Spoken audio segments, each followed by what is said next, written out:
Many supplements on the market are hard to absorb or packed with fillers, but that's not the case with Quicksilver Scientific. Quicksilver Scientific is a U.S.-based company that manufactures advanced liposomal supplements, making nutrients easier for your body to absorb and put to work quickly. Made in Colorado in an NSF GMP certified facility and rigorously tested, this is science-first supplementation. After adding ultravitamin into my routine, recovery feels faster and I don't hit that midday crash anymore. Trusted worldwide for supplements that truly make a difference in performance, resilience, and well-being. Quicksilver Scientific makes advanced liposomal supplements so you can actually feel the difference. Energy, focus, calm, recovery. Get 10% off plus free shipping at tryqs.com/podcast. That's tryqs.com/podcast.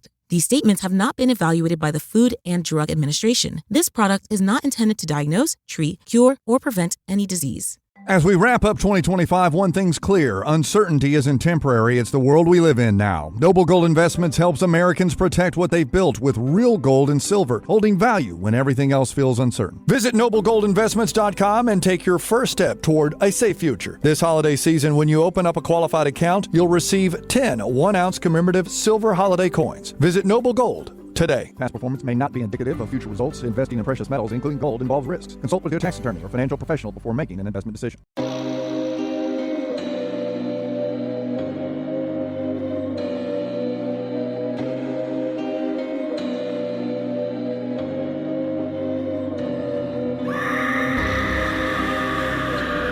Hello, kitties. This is yours truly, the Crypt Keeper, and you're listening to Slasher Radio.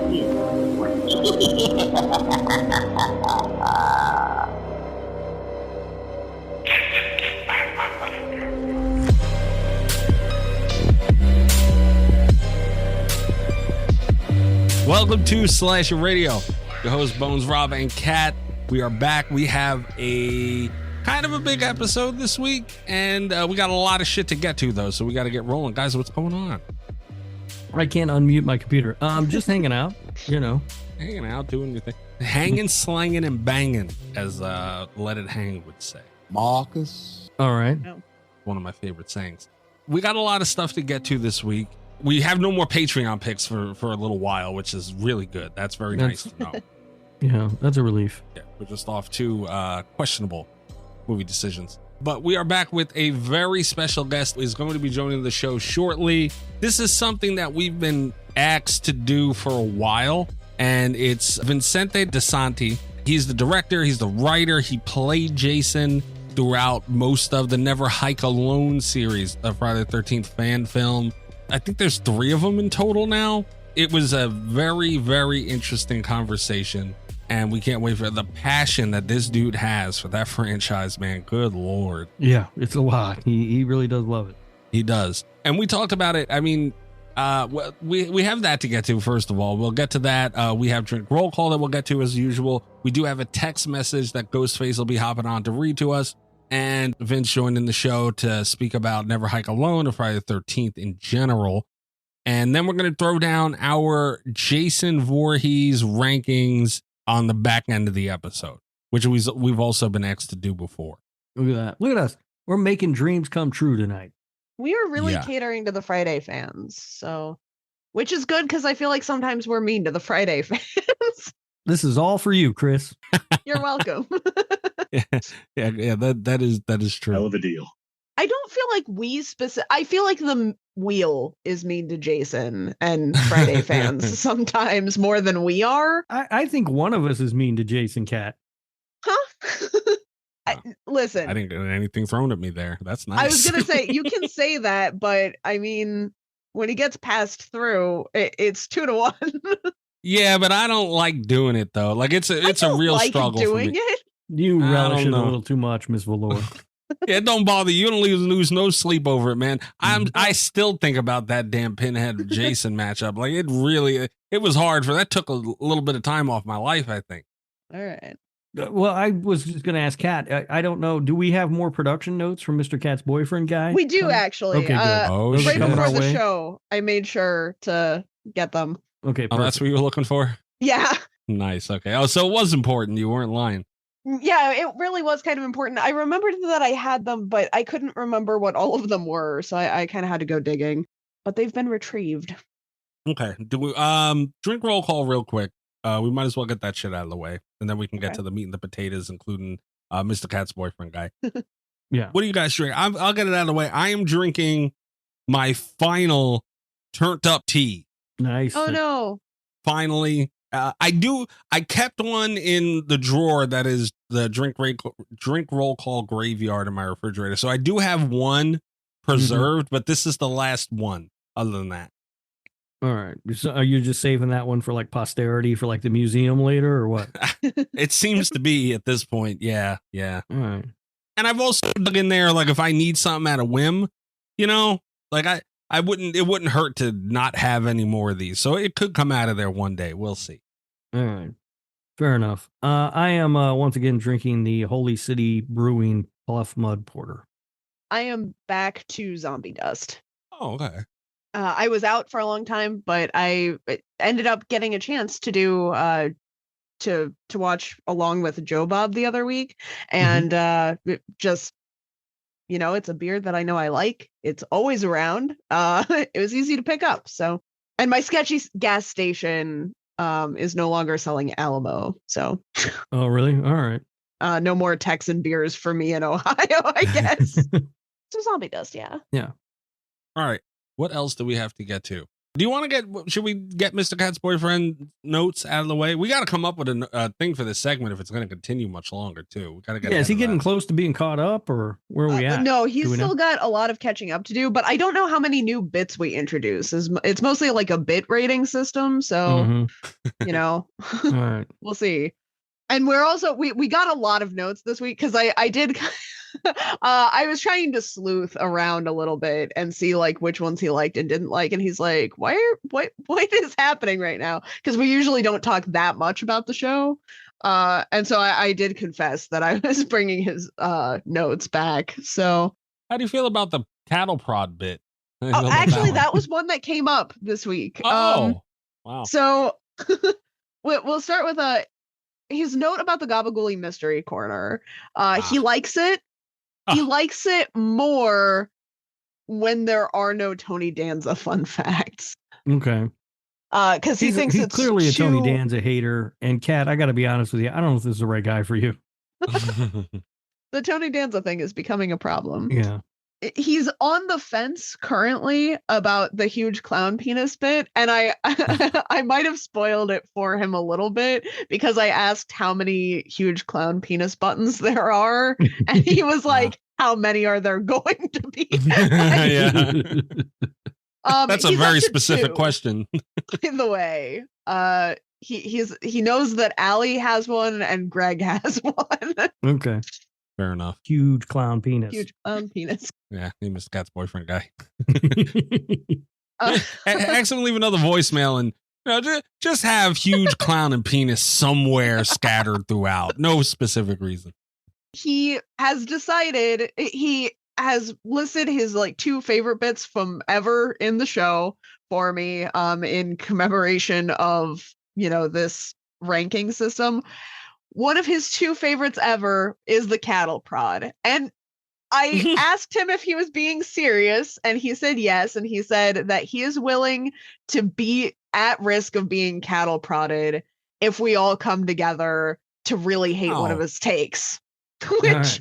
That's all right. He's a gamer at least. Yeah. I respect, man. That's a grown ass man stance, man. I respect the shit out of that. Hell yeah, good for you. It might hurt like hell, sure, but you just stand on your beliefs. God damn it, hell yeah. He likes when we're all on the same page as one another. So he's listening to the wrong show for that. I do have bad news, and I debated whether or not I was going to share this because I really don't want to encourage this bit, but he has said that his favorite bit, maybe of all time in slasher radio history, is Rob trying to egg him on into growing a mustache so he can be more like Dan Chalice. Well, I mean, look, when you see a look that clearly works, you got to go with it. He really liked the episodes leading up to him watching Season of the Witch. He has now, I believe at this point, also heard. I made him skip Season of the Witch for a while so he wouldn't get spoilers. But he's listened to that one now, and he can confirm that he does think Dan Chalice is awesome, and Season of the Witch is his favorite Halloween movie. Yes. So, I mean, let's not get carried away with that, but Dan Chalice is the greatest character in the history of all cinema. Yeah. I was going to tell you that he hasn't seen all of the Halloween movies, but he has seen 1 and 2. Okay. So I don't know that it's going to help things. But God damn it. But yeah, grow that mustache out, man. It'll work. Crocs too. Get you some Crocs. Cat loves Crocs. Nope, he already has Crocs that I keep hiding while I'm over there. Let me ask you this though: what color are his Crocs? Does he have brightly tie-dyed colored Crocs? He does not, and he doesn't need those. I'm just saying, I get a lot of looks when I wear them. I bet you do. Yeah, you do. And they're nice. I wore them to the beach. Very nice on the beach. Imagine the sun and hitting those things and like water reflecting off of them and oh my God, man. You got nerve wearing those things. We're at the beach, we're at the hotel, Mikey. Yeah. You lived there as long as you were paying the room. I paid for that room. That was my house for the week.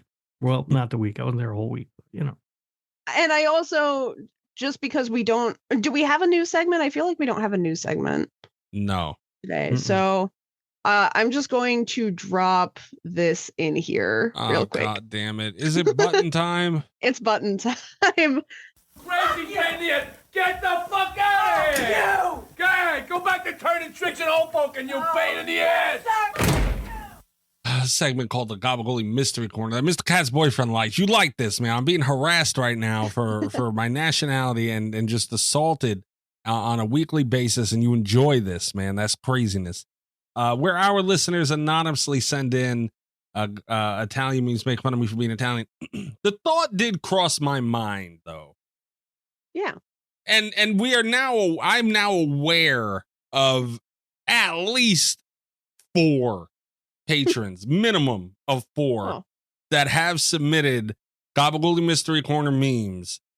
I feel like maybe this should be a Patreon thing. Like we should consider that going forward, because we don't fucking need anymore. We're at least a year and change deep, so it wouldn't really hurt the surface of the earth on this bit.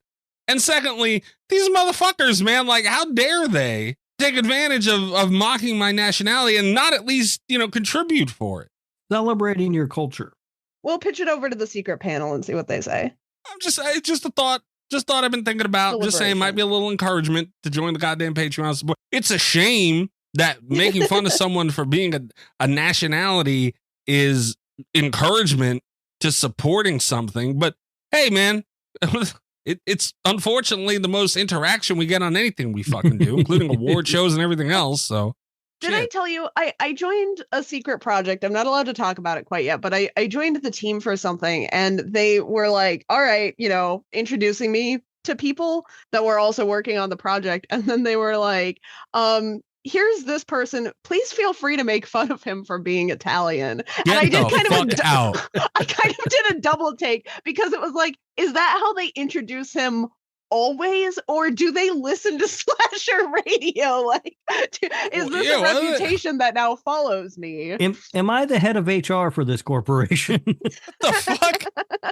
Whenever it is you can talk about it, can you at least please remember to let me know that it was the one that I'm allowed to talk about it. We'll be discussing it on this show. Son of a bitch. Because it's actually someone that we've talked about on the show before, who I didn't even know was Italian until I was invited to make fun of him.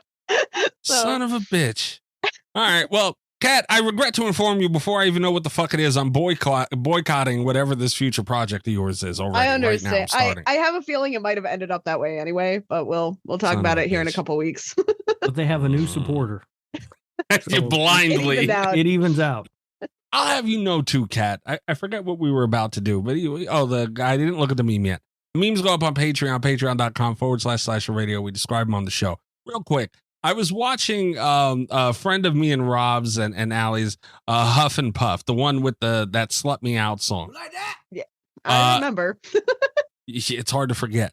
So we were watching the stream, a bunch of us, and someone in his chat, a friend of mine, they said something like they let me have it pretty good. And Rob, who didn't say anything for a good amount of time, just jumps in and goes, "Hey, Aggie, you want to be a guest on a podcast?" And then, like, I don't know. And then later on, for whatever ungodly reason, Huff is very well aware that this segment exists. He's seen some of the memes. He is very Italian, fluent in Italian, all that shit. Said gabagool repeatedly on his stream today. It's amazing.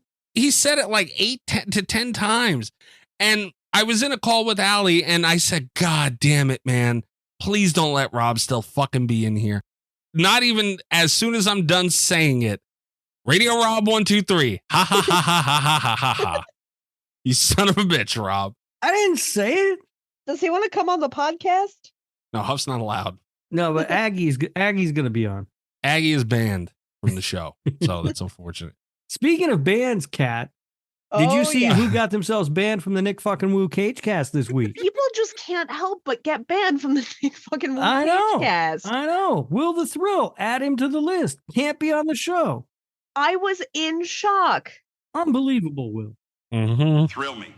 You know, I consider Will an asset to Slasher Radio, but I don't know what it is about the Nick effing Woo Cage cast that they just I got my eye on that boy. People can't behave. I'll ban him from this one too. My God. We were in Discord and Rob was in there and then Will joins. We didn't even know Will was in there. He snuck right in and someone was like, "Oh, Will's here." And Rob right away, "Oh, Will, guess who got banned from the Nick effing Woo Cage cast?" Right out of the rip. Oh, man. Yeah, our Discord has a lot of memes, including puppet fuckery. So the evidence is what I'm going to go ahead and call it. Anyway, we got a little far away from the Gabagoli Mystery Corner. All right. We describe them on the show. They go up on Patreon. Oh, man. No, come on. On May the 4th be with you. Come on, it's man. the only day I could share this one. Yeah. It's right. It's timely. It works. And I will say, again, these are anonymous. They're submitted anonymously, but this was from someone that has helped, but not submitted before. What? So, Helped? That's as much as I can say. What the fuck does it even mean? Well, listen, I don't know if it breaks the rules or not, but I sent this to Kat. You son of a bitch. I almost, look, I Rob saw has played intermediary a few times. Like he's passed, I should have, yeah. Things along to me from other listeners, but this, I think, was the first one you've submitted. Yeah, because normally I just send it right to Mikey, and I almost sent this one to Mikey, but then I was like, I don't know if Kat's got this one loaded up and ready to go. I don't want to ruin the thing tonight. I'll send it to her, and then she got it. But yeah, so this one's that you know what? That's my gift to you on May the 4th. Be with you, Mikey. You submitted it. You're not getting any credit for this. I had to see it anyway, and now it's on the show for everybody to hear. It's a big deal, though. It's our first confirmation for a Gabagoli Mystery Corner, isn't it? Well, kind of. No, it's not. No, it's not. I knew the one Allie did. I knew the one Will did. I know Chris is sending them by the fucking dumpster load. I know that. You have no evidence of that. Greg has come right out. I don't get any credit for not just sending it directly to you. No. Because you get mad when I send them directly to you. Yeah, but it's not like you were saying, "Oh, I don't want to fuck with Mikey. Let me not do it." It was, "Let me do it publicly instead." No, you don't get credit for that. What the hell? I'm proud of you, Rob. That showed a lot of restraint and maturity. Because I did send one. What was it? 2-3 weeks ago, I sent one directly to Mikey, and Kat was like, "Oh, great, you ruined the thing for this week or whatever." So I was like, "All right, I gotta be a little careful here. I don't want to step on Kat's bit, Walk and dance on the motherfucker. Stomp, goddammit. No, look, this is Mr. Cat's boyfriend. Guy loves this thing. We don't want to lose. We don't want to lose him. I'm basically making this show for that guy now. Before we started recording, I was talking about how quickly you can get things from Amazon. I'm gonna look up cattle prods, Mr. Cat's boyfriend guy. All right, this is it's a cannoli. It's a cannoli with Obi-Wan cannoli above it, and it's got fucking, I guess, Obi-Wan Kenobi from Star Wars head. I'd never seen Star Wars. I don't know. But that's annoying and terrible and all those things. But my biggest issue with this isn't even that. Growing Italian is in the bottom right corner of this meme. Wonderful account you can follow on Instagram. I know that's Son why of I a follow bitch. him. God damn it. I gotta report him. This is it.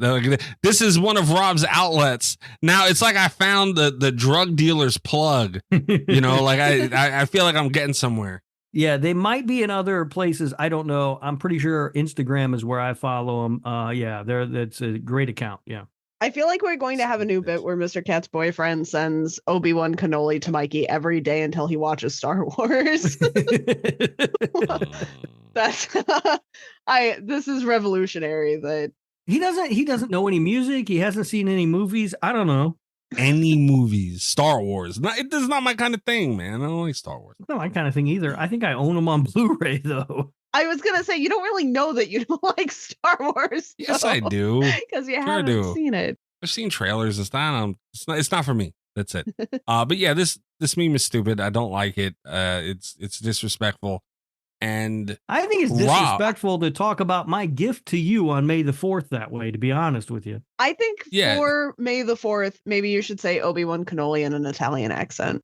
Absolutely not. My grandfather would roll over in his grave and strike me down. What do you mean? No it's fucking a Obi-Wan cannoli. You son of a... That should be a button. No, it should. No, I don't want to hear that again. Absolutely not. All right. This is the end of that shit. We got a text message. Son of a bitch. 917-397-KILL. It's harder to go through the show. Like, it's better when it's like in the middle and I get a break. Like, Jesus Christ. You've traced the call. It's coming from inside the house. 917-397-5455. You can send in a text message or voicemail. Ghostface is handling the phones. So let's see what Ghostface has for us. We got to be careful, though, letting him out to do these things, man. He was getting a little fired up last He's getting a little violent, yeah. He is.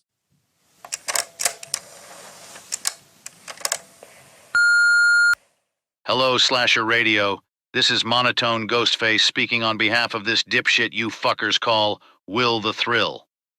Apparently, he makes games for you to play on the show, and he's come up with a new one.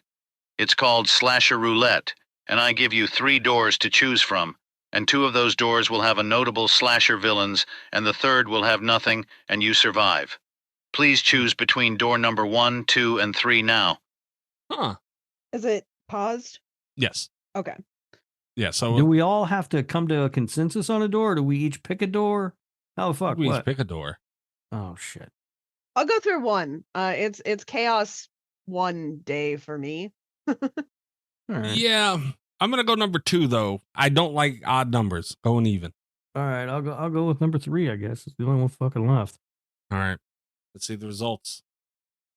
If you chose door number 1, I'm sorry, but you chose Victor Crawley. Yikes. You unfortunately will have your arms and legs torn off and be turned into a human fountain.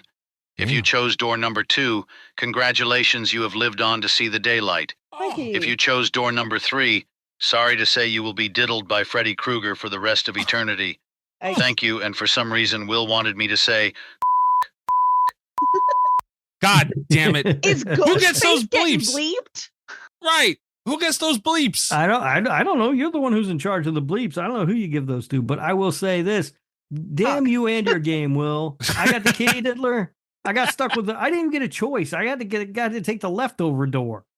You could have picked the same door. You could have won the same door as me. I don't think that's allowed. I think we each have to pick one of the 3 doors, right? I mean, yeah. I feel like it worked out great. That's what keeps it most interesting. I mean, I got the Freddy tattoo. I guess it makes sense. Gee, you should be ashamed of that thing. That's a fun game, though, for some reason. Like, it's so simple, but I kind of like it. It works. Yeah, I like Slasher Roulette. I don't know who gets these bleeps, man. I don't know if Ghostface gets it and, like, Will found a loophole here, but they should go to Will, right? He made him say it. I don't know. I don't know the rules of what gets bleeped and what. I still don't understand why certain stuff gets bleeped and certain stuff doesn't. You are well aware of the word that was used in there that got him. You know what we're doing. No, I know that, but I don't know who gets those bleeps. Son of a bitch. I feel like it's got to go to Will. Ghostface wouldn't have said it if it wasn't for Will. His job is to read these text messages, so he's kind of fucked, you know? Yeah, I mean, it's your call. They're going to Will. Fucking goddamn it, Will. Thrill me. That's a fun game, though. I do like that. Yeah. It was a good time. It was fun, quick and easy. You know, I like that. I'm really surprised Rob didn't try to fuck Tony Todd in it, though. Oh, Tony Todd, but I hope he's not on the other side of the door. I don't appreciate the diddle thing either. He must be talking about remake Freddy. He has to be, right? Well, he Or doesn't just have regular to be, Freddy. but Freddy's just Not going down that road. that's just his thing. All right, so we're gonna take a really quick break, and we will be right back with Vince DiSanti, Never Hike Alone, Never Hike Alone 1 and 2, and then Never Hike in the Snow. All that. Enjoy it. We'll catch you on the other side with Jason Ray.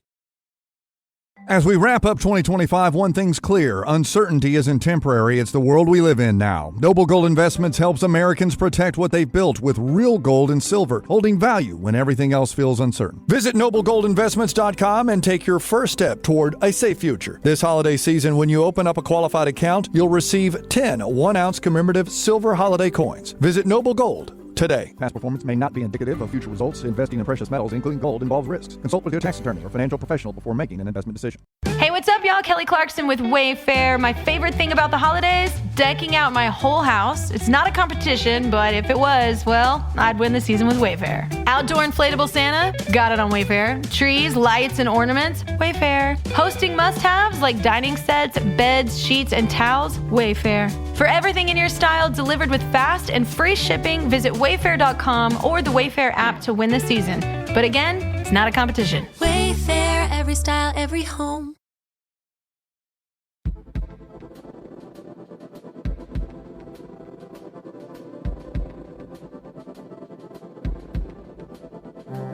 We're sitting here with director of the Never Hike Alone franchise, we can call it now. We'll get into that a little bit. Vince DiSanti, how are you doing, sir? Thank you for joining us. I'm doing well. Thanks for having me, Mike.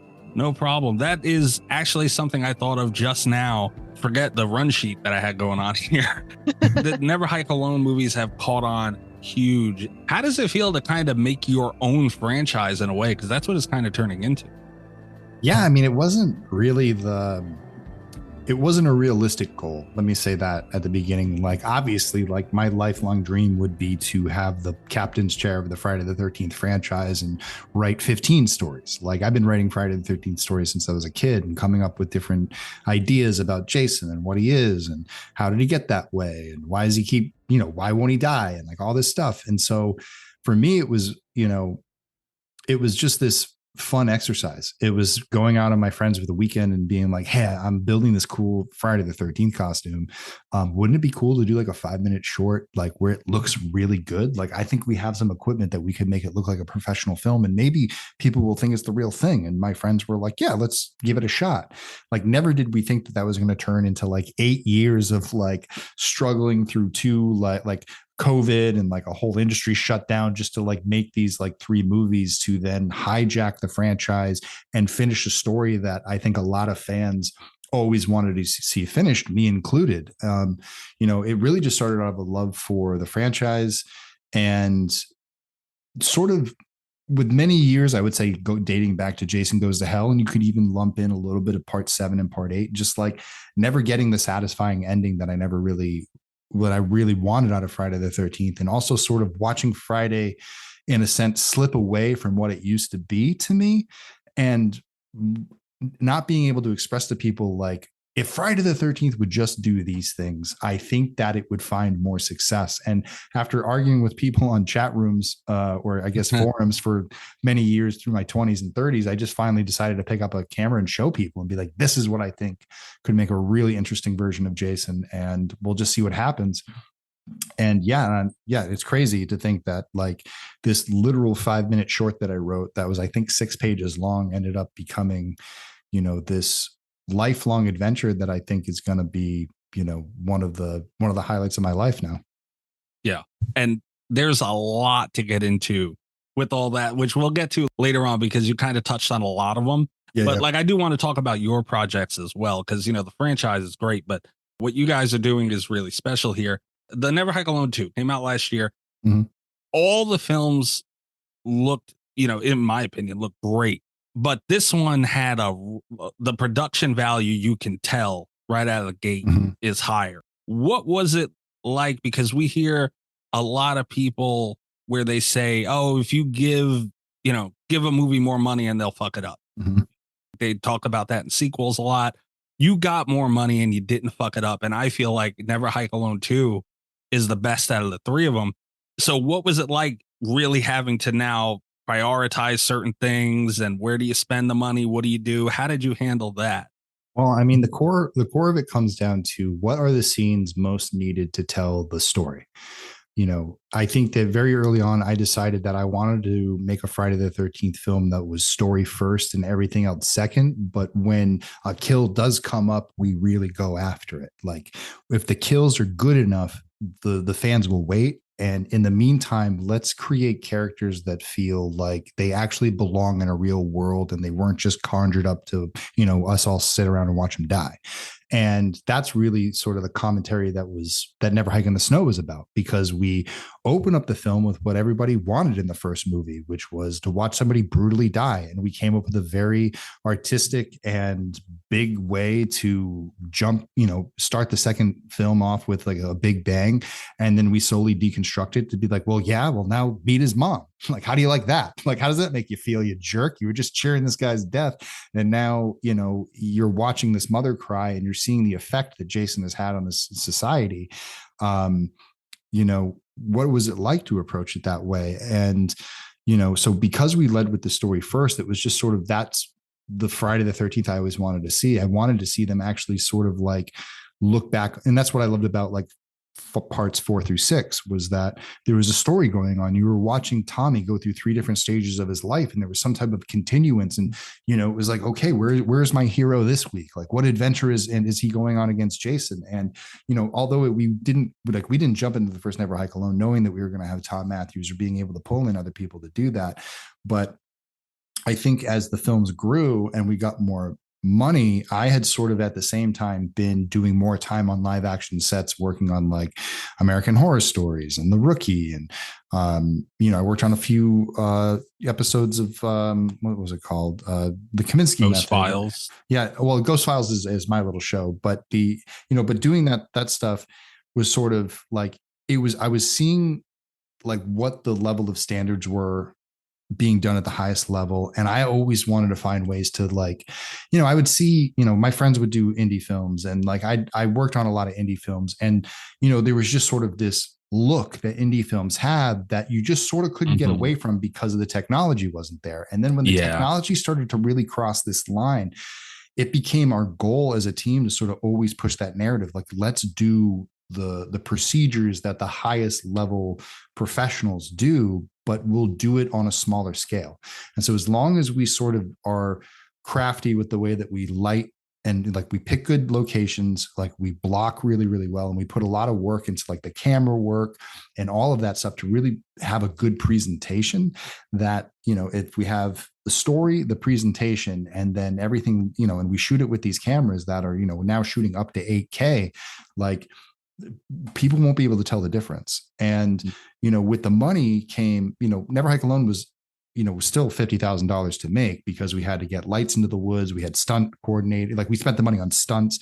And so you find things to spend the money on, like the stunts, like the effects, the costumes, the locations, going to an exterior hospital where you're actually shooting at a real hospital, and then going to a stage where the stage looks like a hospital, and, you know, raising that money and having the fans help us to go to these locations to bring that scope and that scale, to make it to world build. You know what I mean? We got to get out of the forest and do like to rent cars, to feed everybody. You know what I mean? That becomes super expensive. You know, a lot of people, we're driving up to the mountains, so we're staying in Airbnbs and staying at the camp. And so, you know, you start to realize like how far the money can go logistically, and how fast it's either going to run out, and then kind of build it off the best there. But go ahead, Kat. Sorry. Oh no, you touched on something that I thought was really interesting. I don't want to move too far away from it. I say this with love for Never Hike Alone. I say this with love for Friday the 13th. But I think that it's very interesting that the direction that you decided to take it in was more story focused, because a lot of the reputation that Friday the 13th as a franchise has was not for story. It was not for continuity. Mhm. So, and I think it's something you did really well, was incorporate that kind of focusing on the characters and the plot. But I am curious as to what it was about Friday the 13th specifically that caught your attention for that kind of a direction. It was years of arguing with Halloween fans on horror forum, because they could always pull out the card of like, well, at least Halloween, the original, is a good movie.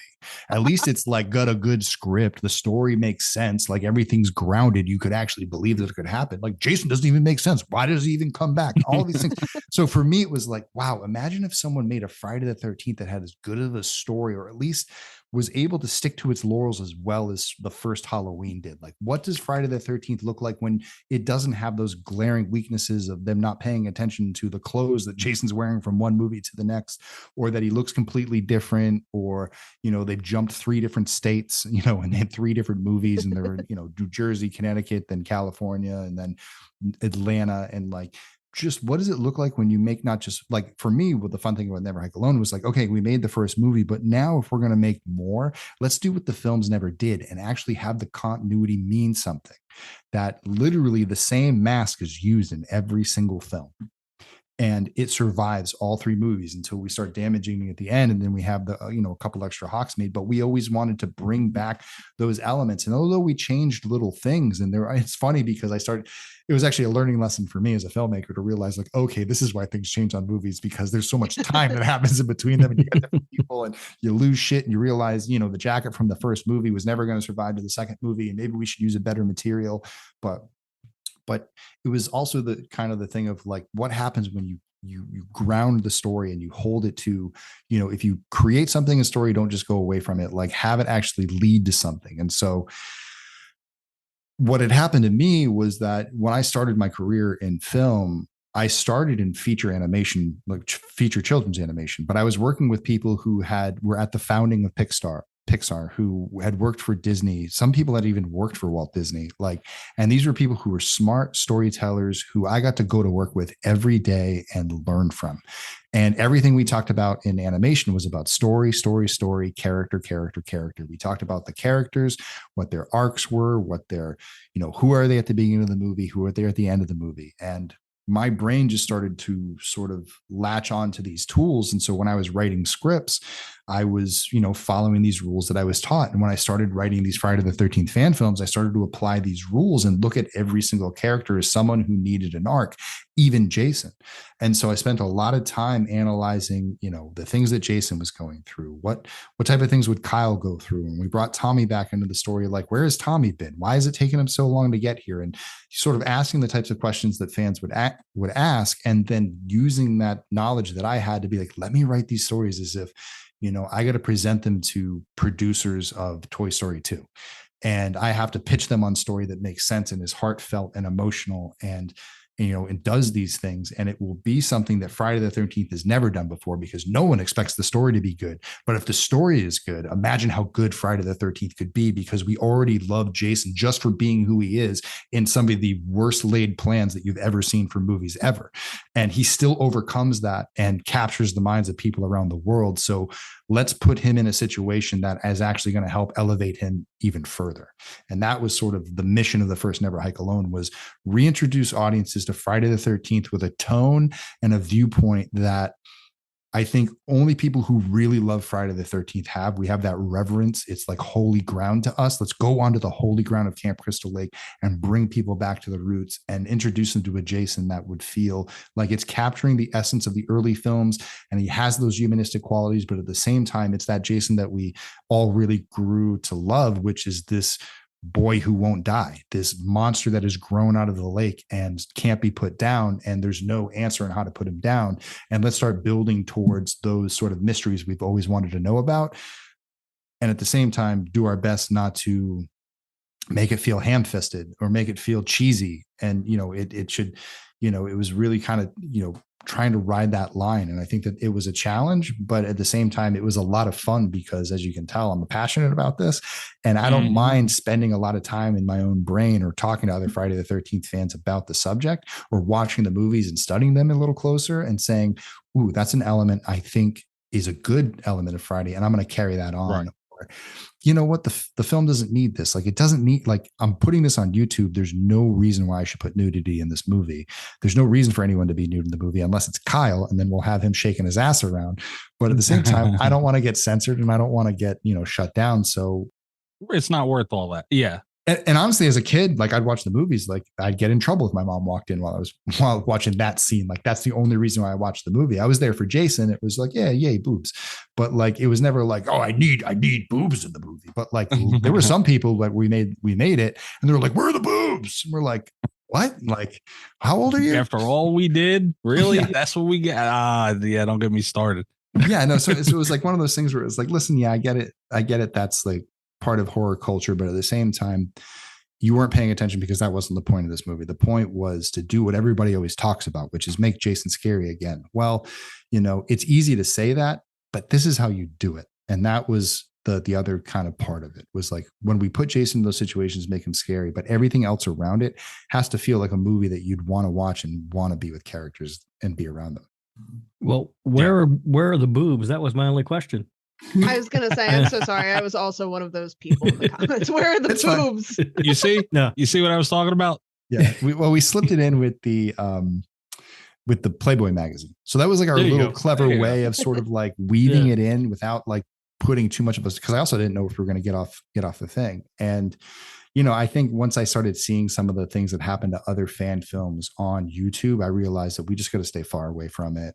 And we don't want to get, we don't want the age restriction. We want people to be able to access. And one of the things I do like about it, and I do meet a lot of younger fans, that parents who are big Friday the 13th fans were like, this is one we can actually show them. And they're the ones who showed us. And now they're interested in Friday the 13th. And now we're connecting through this thing that they found on YouTube. And I'm like, yes, like, it's working. Like, we're getting that next generation like this. So when the franchise does come around, there is a young audience there that hopefully has watched Never Hike Alone, or is like sort of been inspired to be there and sort of be that ground floor for the next, bunch of horror fans that are going to show up to, and anticipate Crystal Lake coming out, eventual movies, games, things like that. So it's just been, I don't know, it's been a lot of hard work, but it's been a lot of fun too.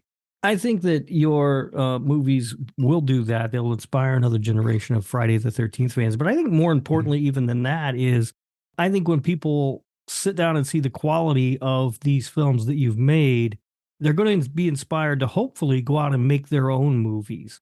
Mm-hmm. It took me about a year to watch Never Hike Alone. People kept sending it to me and telling me it was great, but it was also a fan film. And I had kind of dismissed those things for a long time. When I finally did sit down and watch it, I was blown away by the quality. The writing was really good. It looked good. It didn't look like what I thought a fan film was going to look like. And I think the more people that see that, hopefully will be able to look at what you've done here and go, hey, maybe I can do that too. And it doesn't cost an arm and a leg to do it. I don't need millions of dollars to make a quality film. I also hope that it inspired, because I think a lot of people are making have been making fan films, but I hope it serves as a demonstration for here's what happens when you put the time and care into that. Because I had kind of that same reaction as Rob when I heard there was a Friday the 13th fan film. My expectations were not high, but it does have that you can tell time and effort went into making these, and those are, I hope it doesn't just inspire people to make more fan films, but that it inspires the people who have that level of passion for the franchise. Well, I mean, I think there were definitely a large spike in fan films after the first Never Hike Alone came out. And there were a few that were going on at the same time of us and starting to build their momentum. But, I think that we showed people that first of all, independent filmmaking equipment was getting much better. We were, I think by that time we were on the Phantom 3 for drones, around that time. I think we had a Phantom 3 Professional, which shot 4K and gave us a good picture and sort of gave us that element that, a lot of independent films didn't really have there. If they had shot with drones. The quality wasn't as good, so you could tell. Even with the digital cameras, like the quality just sort of wasn't there. But we crossed this threshold at that time that really showed people that like you can get a cinematic look out of some very inexpensive equipment. And so, there was that. There was the sense of camaraderie. I always tell people, like, when you do a fan film or you do something that's all volunteer, you really got to treat it like you're in a band. Like, no one's going to get paid. You guys are going to do road trips to go play shows, and it's going to be a lot of hard work, and you're not going to get a lot of money from it. But what you're going to get is the experience of working together. And a lot of the fun part for us is that we were all up and coming filmmakers. Like, we had been working for people who were making some big movies, but we weren't getting to participate or make the final decisions and say, well, if I was running the show, it would go this way. So all of a sudden you had, a group of, young upstarts who all had good visions for what they wanted to do. Everybody brought something to the table. And we were able to go execute those things. Like I have to be very thankful for our first DP, Chris Ellis, and what he taught me about camera and what he was like, I've always wanted to do this, but I never had the time. Like everyone, I would say that one thing that always hinders people is they get an idea and then they want to rush out and just go make it. And I even fell into that, that trap where when I tried to make, there was a version of Never Hike Alone that I tried to make in around 2014 or 2015 that was a complete failure. And I never showed it to anybody. Like we watched this like a little team. And even we were like, well, there's shots that are just completely out of focus. Like, look, the mask popped out of the shirt there. You can see that it's a latex hood. Like there's all these things that just didn't work. And like nobody wanted to go up and reshoot it. And I realized that like I should probably slow down and take my time and do this right. And much of Never Hike Alone 1, the reason why it looks the way it looks is because we spent 6 months just messing around in the woods with cameras. Like we weren't making the story. We kind of like picked a few different locations that like we would shoot, but we tried different cameras. We tried different techniques. We'd move the camera in a certain way. We'd color it in a certain way. We were working on the camp at the time and we were just refining our skills. And then once we felt like we were ready to go, we started going out and actually shooting the movie and putting pieces of the scenes together and writing them, adding more to the movie and coming up with more ideas. And it was very organic. And at the end of that process, I learned a lot. We made a lot of mistakes. We came back from those mistakes and we were obviously able to deliver a film that I think surprised people. It doesn't surprise, and the whole time I knew what I was working against. I knew that I was working, 1, I was a fan film. That was going to be the first turnoff. 2, there's found footage. So that was going to be a second turnoff for some people. And 3, that it was one guy. And that I was like, basically like, there were my 3 strikes that I knew I was working against the whole time. And I was just thinking like, man, if half the people like this, like, I think that's the best I can hope for. But it was fun because when the first reviews came out, it was basically the same sentence. And I remember Meredith's board I remember Meredith's review the most because it was like, now I know, like it literally starts off with like, listen, I know I say fan film and you cringe, but you have to hear me out. Like Never Hike Alone just played Telluride Horror Show and it is standing toe to toe with all of the other films that are here. And I know that's crazy to hear, but you got to check it out. And, I really got to credit her. I got to credit John Squires, the people at Dread Central, Friday the 13th franchise.com, because they were the first people to really vet us and then turn around and say like, this is legit, watch it. But again, like it took a year for you guys to sort of turn around and be like, but really like, and I totally get it. And like, I never blame anybody, but it's fun to watch people come around because it just shows the testament of the work that went into it. And, that's the team that we assembled, the way that the film grew. Like, it started as a 5-minute short that we were going to shoot at these cabins that we had no access to interiors. And then the people who own those cabins tipped us off to the camp that we eventually found, which was an actual abandoned camp that we took over and had interiors. And it went from a 5-page script to a 25-page script to a 50-page script. And we were just adding as we went because we were discovering things and doing that. And so the one thing about Never Hiking, like what is always interesting to me is that as much as I love Never Hike in the Snow and Never Hike Alone 2, they're very much products of, okay, we learned from all our mistakes. We're going to come up with game plans. We're going to function exactly like a studio functions. And we're going to do it that way. There was something about the organic process of Never Hike Alone that felt like we were on a wild adventure that we had no clue where it was going to end up. And it's an experience that it comes across in the film as well. I think there's something about the energy of the movie that when people watch it, they sort of sense it. And then after that, we were like, oh my God, people are like trusting us with the control of this story. And I may get to tell the story, the Friday the 13th story I've always wanted to see put together. Now I have a responsibility. At first it was, oh, if people like it, they like it. If they don't, they don't, whatever. And then all of a sudden everyone's like, okay, keep going. What's next? Where's the next part? And it's like, okay, now the expectations have been met and exceeded. And now I have to keep meeting those expectations. And when the money got involved, it was just sort of like, thank God I had the training that I did. Thank God I had, spent years as production manager and, training to be a line producer and spending time on set, because, I was able to put factual numbers on a budget and say, this is what it's going to take to shoot these things. And here's an actual plan on how to achieve some of these ideas and go. And, one of the things I'm most proud of is the fact that I've been able to sort of package this into a set of steps to do and help other people follow these steps and also realize their dreams, like helping the Jason Rising team, helping the Dylan's New Nightmare team, working with, Deb Voorhees on 13 Fanboy, and working with this indie spirit of being that, if you follow this sort of work ethic and you follow this level of, taking your time, doing it right, following through and being responsible, that you can walk out the other side of it with like a fan base, which is cool, and you can actually you can answer the dreams of Friday the 13th fans around the world, because I guarantee you that everybody who's made a Friday the 13th fan film has found their fandom within the franchise.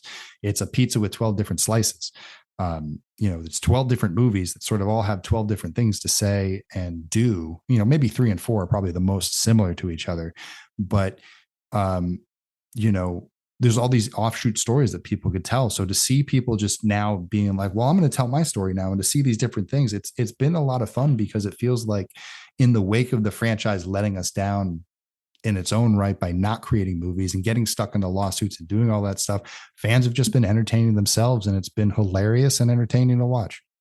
I was going to mention that there was that lawsuit that's kept new stuff from really being made and everything. And I feel like your movies really stepped in and helped fill that gap, as you mentioned the other fan films as well. But right. When this thing started to gain steam, did you get contacted by anybody, Sean Cunningham or Horror Inc. or any of those people to kind of sniff around and see what the hell was going on? No one ever really got involved. I met Sean a couple of times. Alumni reached out to me. Like Doug Tate was one of the first people to reach out and say, I think you did a great job. Tom McLaughlin wrote me a nice message and said, I love what you're doing. Really inspired. Thanks for keeping the Tommy story alive. Was that just the coolest thing ever? Sorry to interrupt, but was that just tell us about that feeling? Like that just has to be so validating. All right, let me, I'll rewind it just a little bit. I'll get to that. That will be a tent pole of this story, but it rewinds to the night Telluride that it came out. Now, Tom Matthews is in the movie. We didn't tell anybody what Tom Matthews is in the movie. And, that night was special because a lot of people didn't know what Never Hike Alone was going to be. We got enough buzz that people were tuning in, like Bloody Disgusting had posted about it. So we at least had a few hundred people that were going to tune in. And I remember sort of not knowing how people were going to take it. And I went through the whole screening. I did the Q&A. It was sort of all a blur because it was just like, thank God the movie played. We literally handed in like the movie like the day before, being like, here it is, it's done finally. Like we flew with it, we hand delivered you the movie, plug it into the system, let's do it.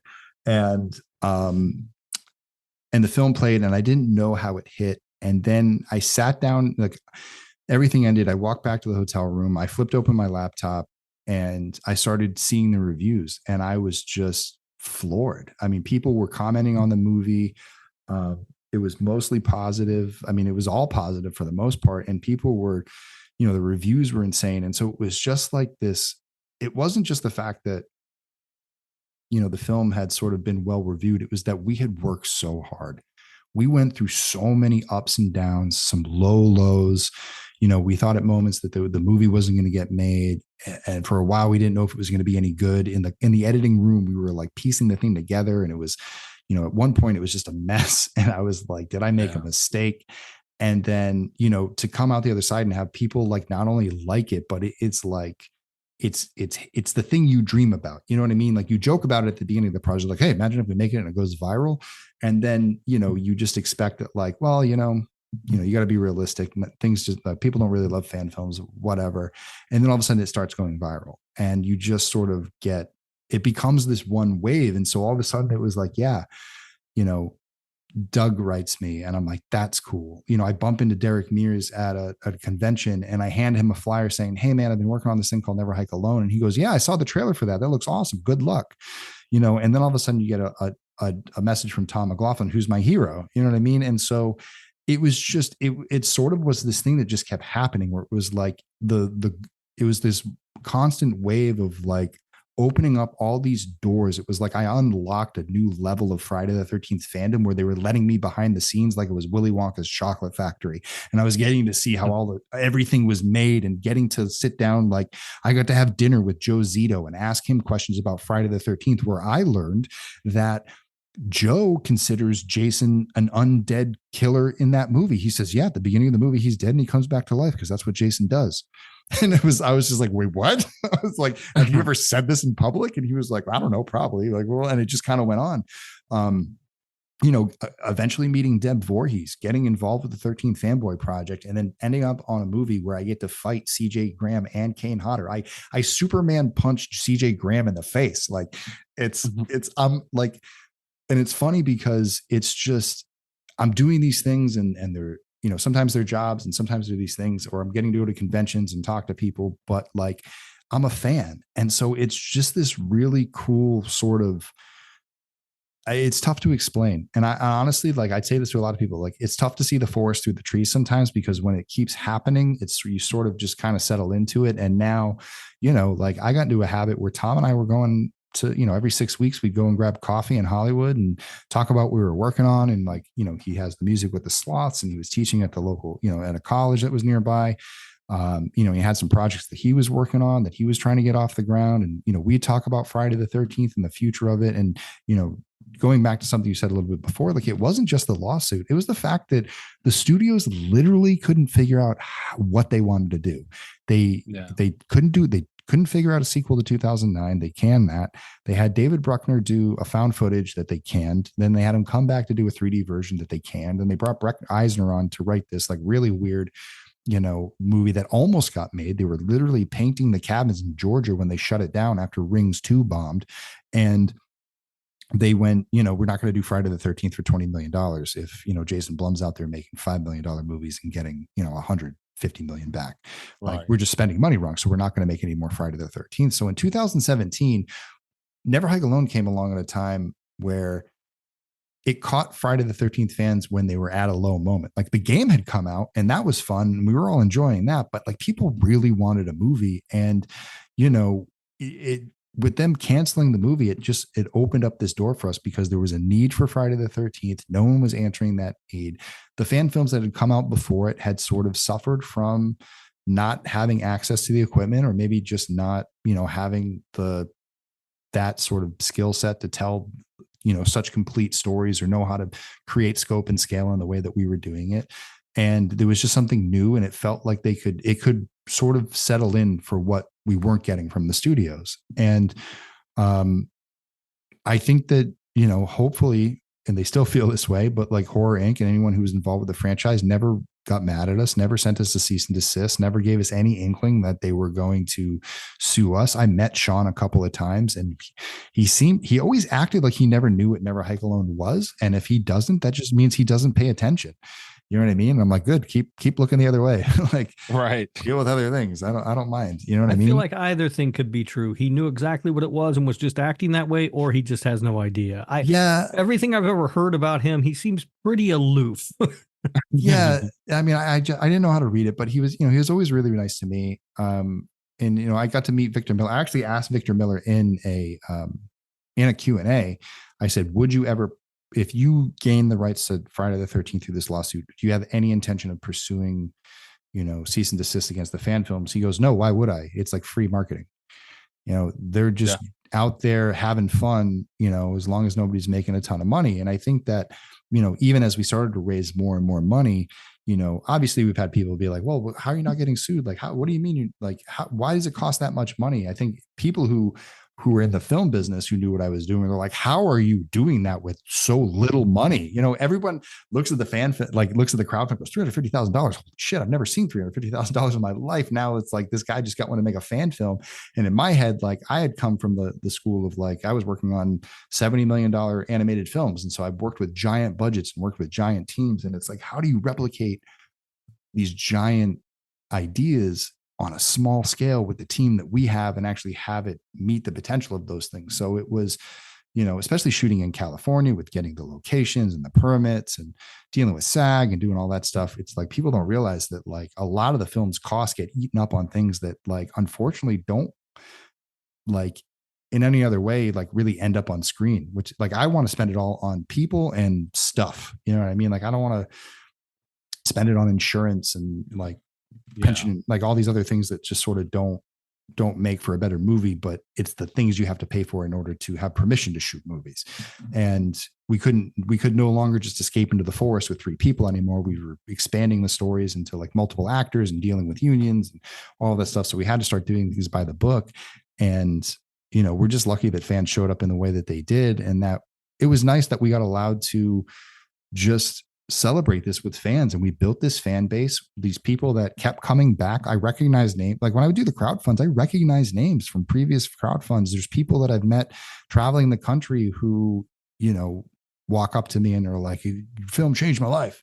When Tom Matthews opened those doors, I wept like a little baby. It's like, awesome. Like, that's exactly what I want to hear. I just wanted to give Friday the 13th fans a reason to cheer again. Like, it's been so long. And that was really the mission of it. And that's been the mission of it. It's to sort of fill all these gaps as a fan of, like, what is the real ending of Friday the 13th? Because I do not accept Jason Goes to Hell. Like, give me something that actually sort of, like, leads to something that feels like it's born out of this story. And that's where the story of Never Hike Alone 2 really came from. And that was, you know, Never Hike in the Snow became an extension of it, so we could get Jason in the snow. And it allowed us to explore all these themes that were always there in Friday the 13th, but they were just left behind, flailing on the wind, and never carried on and never talked about or ever discussed or really, you know, utilized. I felt that Friday the 13th was leaving a lot on the table. And that if they actually used the assets that they were creating, that in turn they could tell a better story. And that's really, you know, how it ended up, you know, turning out that way. And another thing that you had kind of touched on it a couple of times, you're kind of carrying that torch and for the franchise and being a fan too. Ultimately, there were a lot of callbacks in this movie to the franchise itself at several points. We've seen it a little bit in the previous films, but not so much. Like, they were glaring here. And aside from Thom Matthews being in the movie, like, that alone was huge, bringing that character of Tommy Jarvis back. But there were just little things sprinkled throughout the whole movie. How important were those for you to get in there? And also, what was maybe I think I know what the biggest one that maybe you don't see people catch often enough. But what was it? What was the thought process of making sure those things were in there? What I wanted was, I wanted a true ending to the Paramount era, and I didn't want to discount any of the Paramount era films. And so, you know, even though this is Tommy's story picking up, I still wanted to acknowledge that the events of Part 7 and Part 8 happened, and that also that the parts of there are parts of Part 5 that are also playing influence because something happened there that nobody can quite explain. And, you know, the elements of Part 5 that I were pulling from were like, if it's not obvious, it's all of these nightmares that people are having, and those are echoes of what Tommy experienced in Part 5. And to me, that's not just traumatic experience, you know, PTSD affecting him. That's the actual literal curse haunting him, and that Jason is haunting not only him but the people of this town. Like, this whole dark cloud hangs over this entire town. And I always thought that was like an interesting thing. They never really talked about it because the whole movie was based on a curse. They talk about the death curse and the things that just keep happening up there, and how that was such a great story element that they could run with in both directions in the timeline. Not only what happens with Jason, but maybe this place has always been cursed. Maybe there's a reason why things happen here to certain people and things carry over. And what happens if you tell stories going into the past, and how does those stories carry into the future?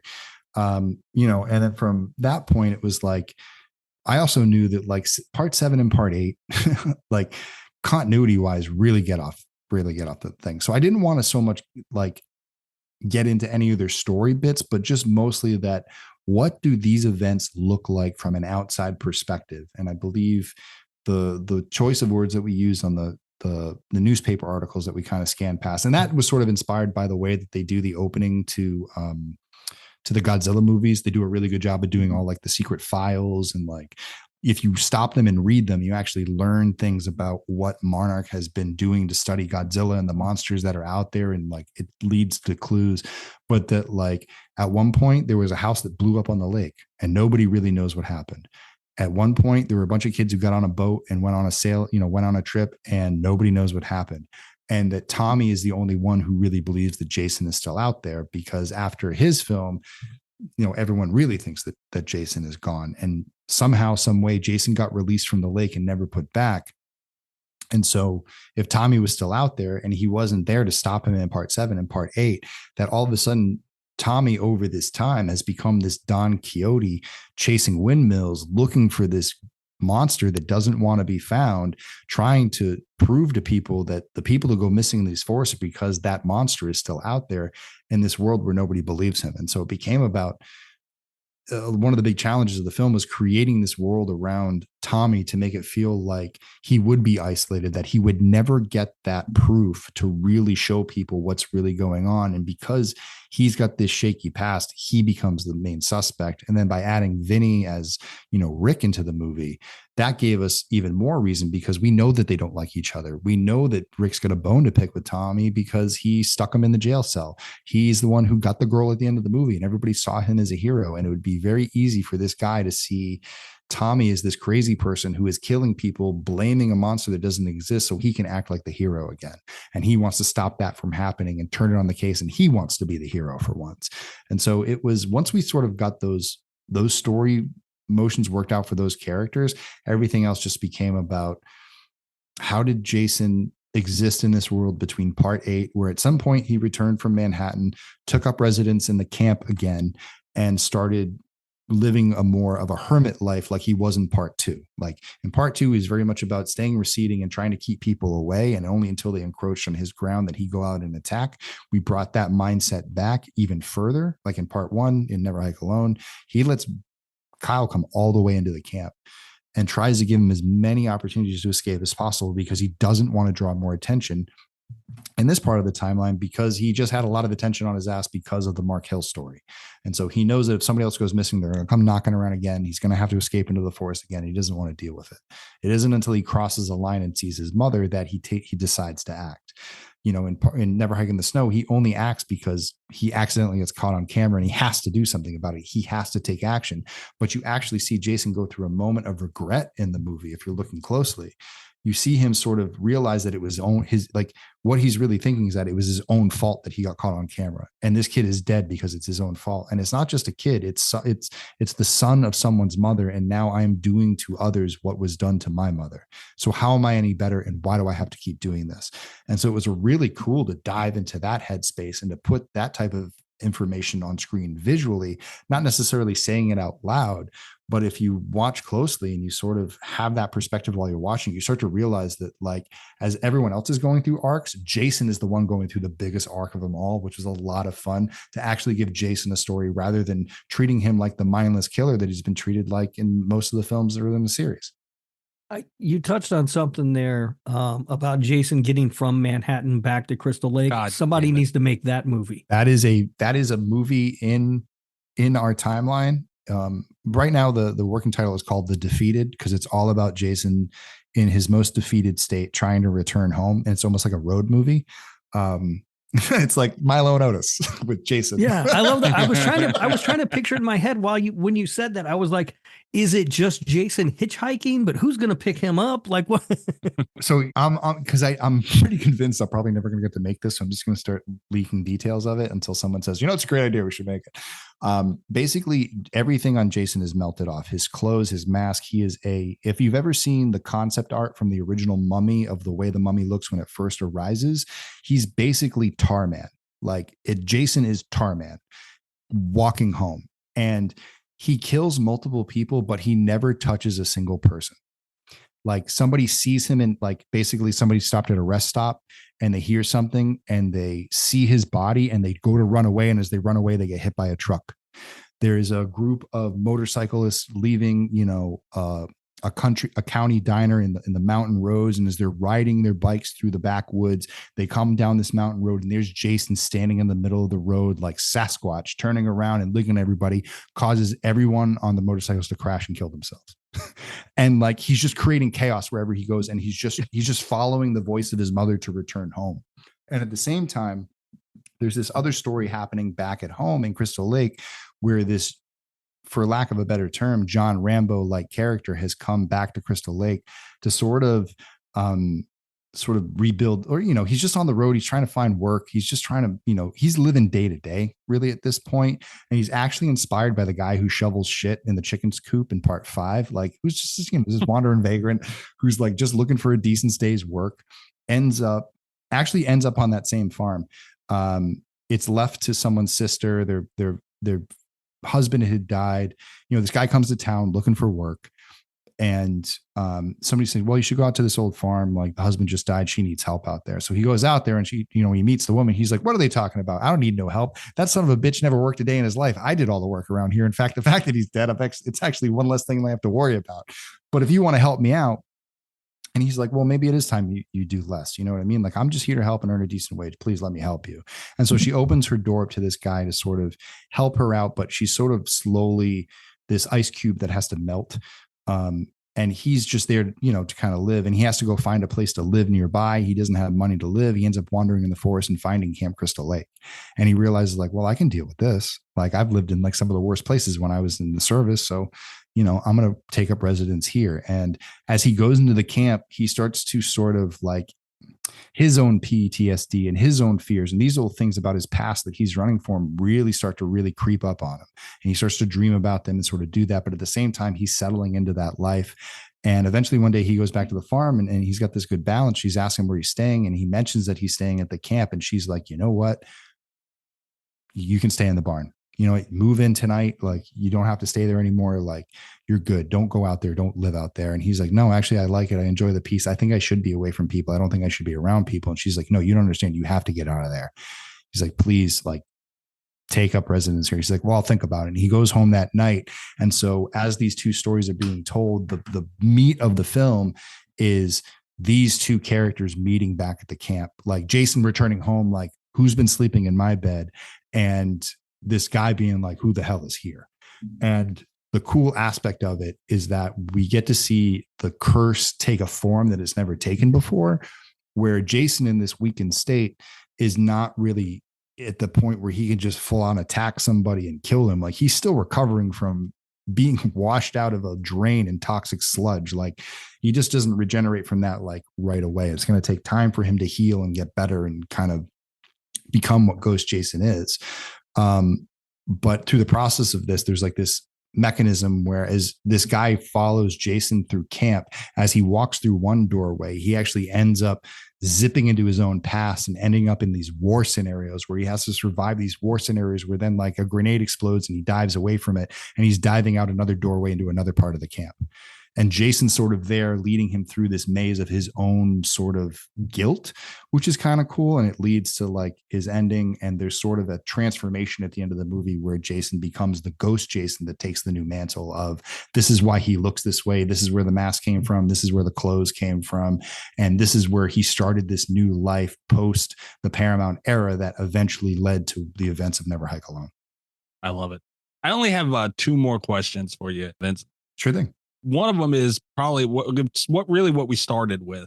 I was kind of holding it to the end because I do feel it's a really big question. The lawsuit thing, we talked about it. Everybody knows about it. And the stranglehold that these movies are in within the franchise, it seems like it's coming to an end. And now the question kind of is, now what do we do and who's going to do it?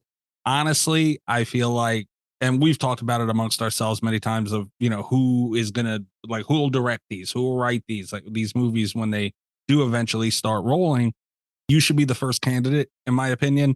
If you did get approached that, hey, let's make an official Friday the 13th franchise movie, obviously you're not gonna, do you have a direction in mind of where you're gonna go? Are you holding anything back within the Never Hike Alone series with that in mind? Like, which way are you thinking of going with that?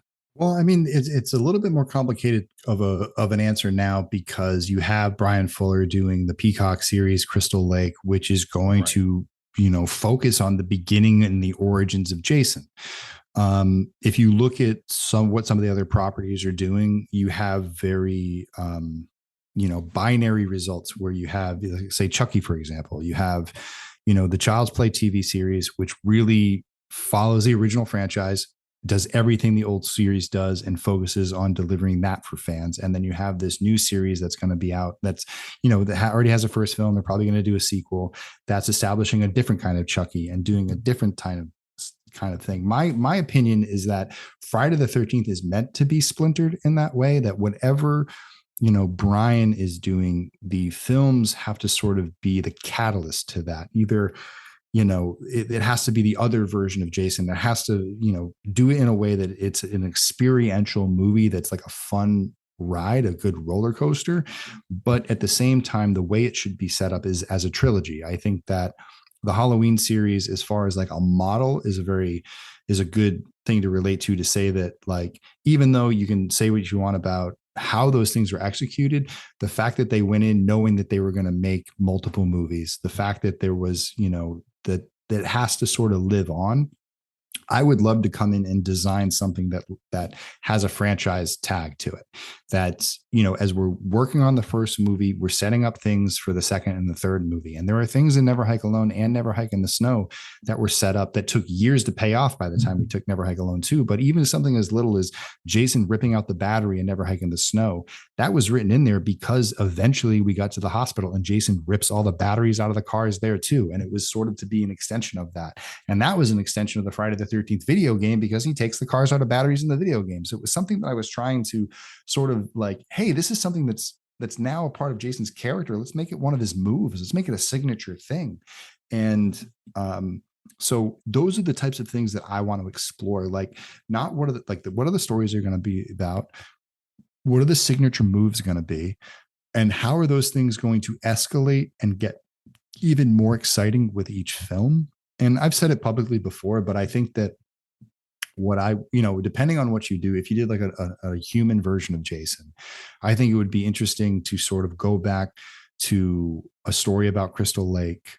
And in my opinion, I think that there's some unexplored territory of like Steve Christie, because Steve Christie would have been there for the events of 1957. And I feel like something about either Steve Christie was supposed to be involved or somehow involved with Jason's death. And the reason why he's reopening Camp Crystal Lake is because it was basically his fault. And ever since that day, ever since Jason died, things have gotten worse. People got killed. He's trying to make up for it. He's tried to open the camp multiple times. He's been sabotaged. He's kind of going nuts. And all he wants to do is open this camp. And that the town is starting to suspect him and all of these different things. They don't realize that Jason has sort of been in the forest the whole time. Another movie would be about the hunting down of Jason, like a manhunt, sort of like Predator style version of Jason, where you have cops going into the movie, going into the forest to hunt down this person who has just created this mass murder spree. And all they know is there's a set of footprints leading into the forest. And this, team of deputies and state troopers have to go in and snuff out who they think is the killer, not realizing that it's actually someone else. Because at the end of the movie, they don't realize who the killer is. And a third film would deal with actual, like, what happens if Jason was actually caught, captured, and brought into a prison? And what would happen if they tried to execute him? Holy shit. And the whole third movie would be a prison break movie with Jason. And sort of like, you could reference Shocker in a way. You could, think about maybe some of the things that they've touched upon in the Halloween franchise. But I think it would be something new. And there would be a way to like take the victims of the first two movies, or the victims' families and the survivors of the first two movies. Everyone shows up for his execution, and then he breaks out, and everyone's stuck in the prison with him. And you have inmates running around. You got Jason running around, and there's ways for him to sort of get I think utilize the sack in that movie, because they would have the executioner sack they would have put on his head. So we would have reversed it, gone from the hockey mask to the sack, and then maybe brought the hockey mask some way that somebody brought it or something. there's that. So that's one thing I would do. The other thing I would do is I would actually ask them if I could remake Never Hike Alone, but this time I would give Kyle a dog, and I would expand the third act and sort of go back to the original story of not trying to tie it into the original franchise, but just tell a organic story of this guy who just keeps trying to escape Jason, and Jason just keeps showing up. And that, like, it wouldn't just, like, sort of what we do with Never Hike Alone 2 is where, like, he shows up at the ambulance and the ambulance kind of pulls away and then more shit happens. Like, I feel like a fun version, like another alternate version of Never Hike Alone would be like, what if like he gets everybody in the ambulance and Kyle has to get back on foot and keep going out of the forest on foot, and the story continues from there. Who else is he going to run into? What other things is he going to have to overcome?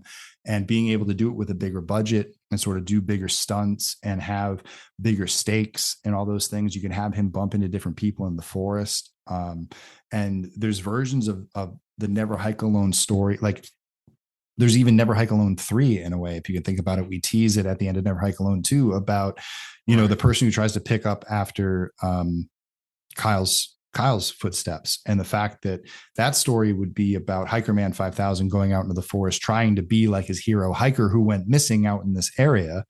And all of a sudden, the difference between Never Hike Alone 1 and this is the fact that this kid gets bullied by other YouTube channels. So those other YouTubers show up to make fun of him on his own stream. And they follow him around the forest and they start live streaming, which takes it up to another notch. That, like, there's this place that exists, and we wanted to sort of work that into the narrative too, that, like, they don't want you out there filming. They don't want you messing around, like, stay out of this area of the forest. And so what they end up doing is something that they never wanted to happen, which is they actually captured Jason on camera on a live stream, is what kind of leads to. But at the same time, they do disturb him and get, you know, kind of run out. But there's this sort of bullying camaraderie story in the middle of it, but also a fun way to sort of bring the newer generation in. So there's different sort of styles, but I think all of these things can exist. Whereas if you have a Peacock series that is streaming and telling its own stories, you have films that are doing it. I think that these types of stories could also just exist as YouTube features, things that are just on streaming channels, just like live action versions of, like, the Batman animated films that they make. Like right now they're doing Crisis on Infinite Earth, you know, part 1 and 2 and all that stuff. They're also making, you know, Joker movies. They're making the Batman movie, you know, James Gunn is going to do Batman. And then you have Matt Reeves doing Batman. Like, all these things are existing at different levels with different budgets, with different things. I think they need to start doing that with Friday the 13th, because, like, yeah, I would love it if they gave me the reins, but I think that there are other filmmakers out there that also want the reins. And I think that they should also have the ability to explore these things. Like, I'm trying to bring Friday the 13th into animation. I think that I'm trying to just get horror animation just on the map even more than it already is, but, like, to bring some of the heavy hitters to it, to show that there is some commercial use for animation, that you can expand on stories like that. Stories I just pitched you, The Defeated. I think that would make a great animated story. I could tell a Pamela story that would also be a great animated story. Jason X2 would be a great animated film. I mean, yes, you know what I mean? Like 2D or 3D, like, and that one's easy because you just have Jason crash into Earth 2 and then it gets polluted with, like, space radiation. So they send the nanobots in to clean up the bed of the lake. And in the process, the nanobots find Jason, rebuild him. He comes out of the lake. You just start a whole new killing spree at the new crystal. I'm sold 100%. When do we get this? Right? And think about how much fun that would be in animation, and where you could take it, and you could really take it to that zany level, I think, with the animation stuff. And that's some of the things we want to explore. We're doing Ghosts in the Fog right now, which is a nice 7-minute short film that's going to be a part of our next campaign. Or we're doing a master cut of Never Hike Alone. So that's going to be Never Hike Alone, Never Hike in the Snow, Never Hike Alone 2, Disappear, and maybe some other things that we built over time, sort of all built as one fluid film, because fans have been asking for that. And then on that, as a bonus thing, now we want to try to raise the money to do Ghost in the Fog. But a lot of that is, like, experimenting with, what does Jason look like in animation? What do kills look like in animation? And what does the camp look like in animation? And right now our team at Mako is building things in Unreal Engine, not like super crazy and like realistic, but like in that sort of Bruce Timm Batman animated world where it feels like quality animation, but it's something that can be made for a good price, and still kind of hit the bill. So, like, I'm a believer that they've choked Friday the 13th for so long on content that as soon as this TV show comes out and it sets the bar, from there they get everything else going and pivot: video games, movies, streaming specials, and everything. I mean, look at the way Godzilla is being handled right now too, with the way that Godzilla -1 was out. You had the Monarch TV series, you had Godzilla versus Kong, and you have the animated stuff that was coming on Netflix too. And for better, like, most of it's great, and it's all different, and it's all telling a story about the same character, and they're all completely different films. And so Jason is just one of those characters that has that carte blanche, the way that Michael does, the way that Freddy does, the way that Leatherface does, that you can put them in different situations and fans will not get tired of them. These are the ones that will last. Yeah. These are the Dracula franchise, Dracula, Frankenstein, monster, Wolfman, and Mummy of our generation. And that's who, like, it doesn't matter. Just line them up, keep telling stories. And for better or worse, we'll pick our favorite ones. Even the bad ones will be good sometimes. But, I want to see people trying to elevate the bar. And then I want to see people having fun. And so it's sort of, as long as we're getting it all, then we're all winning. But if they keep trying to like thread the needle and only release one thing at a time, I just feel like they're going to miss their chance to really feel the full revival of what Friday the 13th could be. If Jason goes to prison, I want to see that trial. Yeah. Imagine. These ideas are, and you're right, man. Everyone's so starved, and there's room for multiple things. And now's the time. Like, it's been so long. Explode with content. Everyone wants it. They're dying for it. I love that thought process. Yeah, but it's also got to hit a standard, though. You know what I mean? Like, absolutely. If you milk it in the wrong way, then all of a sudden it gets played out real quick, and it's probably going to get played out eventually. And it's, you're going to get that fatigue with it.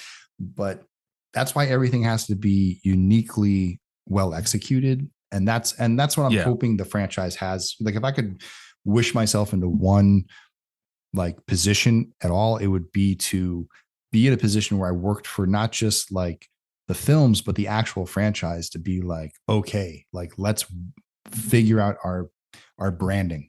Let's figure out how we're going to launch these different stories and get these things going, and make sure that, no one is making another Jason Goes to Hell, that we're not taking these wild turns unless we know that the wild turn can be taken, or we set fans up to anticipate that wild turn. You know what I mean? Like, you can't just like go out there and mail it in. And I felt that like that was one of my issues with 2009, was I think it rested on its laurels so much, and it just sort of followed the old formula to a T, to its own detriment, because it didn't do anything new, and it didn't solve any of the issues that we had with the original films, because it didn't answer any of those questions. It created more questions, because I won't get into those things, but to me it did as a fan. And I was like, why isn't anyone trying to improve? Like, why is it always follow the same formula? Like, that just becomes predictable and stale. And I think that that's the thing. I think people have to really challenge the formula. Like, you can have some stuff that just threads that needle, but if you challenge the formula, I think they'll find a lot of gold that can be mined with this franchise. Yeah, it has to be good. If it's good, it'll last for sure. And people are going to show up and watch it. Yeah. You know what I mean? As a Friday the 13th fan, which one is your favorite movie? Part 6. Personally. Jason Lives. Yeah, mine too. All right. Correct. Yeah. Yeah, that's the correct answer. That one is so good. And in an attempt to get you to argue with a Halloween fan one more time, so you brought up the Halloween trilogy. What are your thoughts on, generally on Halloween Ends? I mean, I think Halloween Ends would have benefited if they would have just killed Michael after Halloween Kills and Corey stumbled upon Michael's dead body.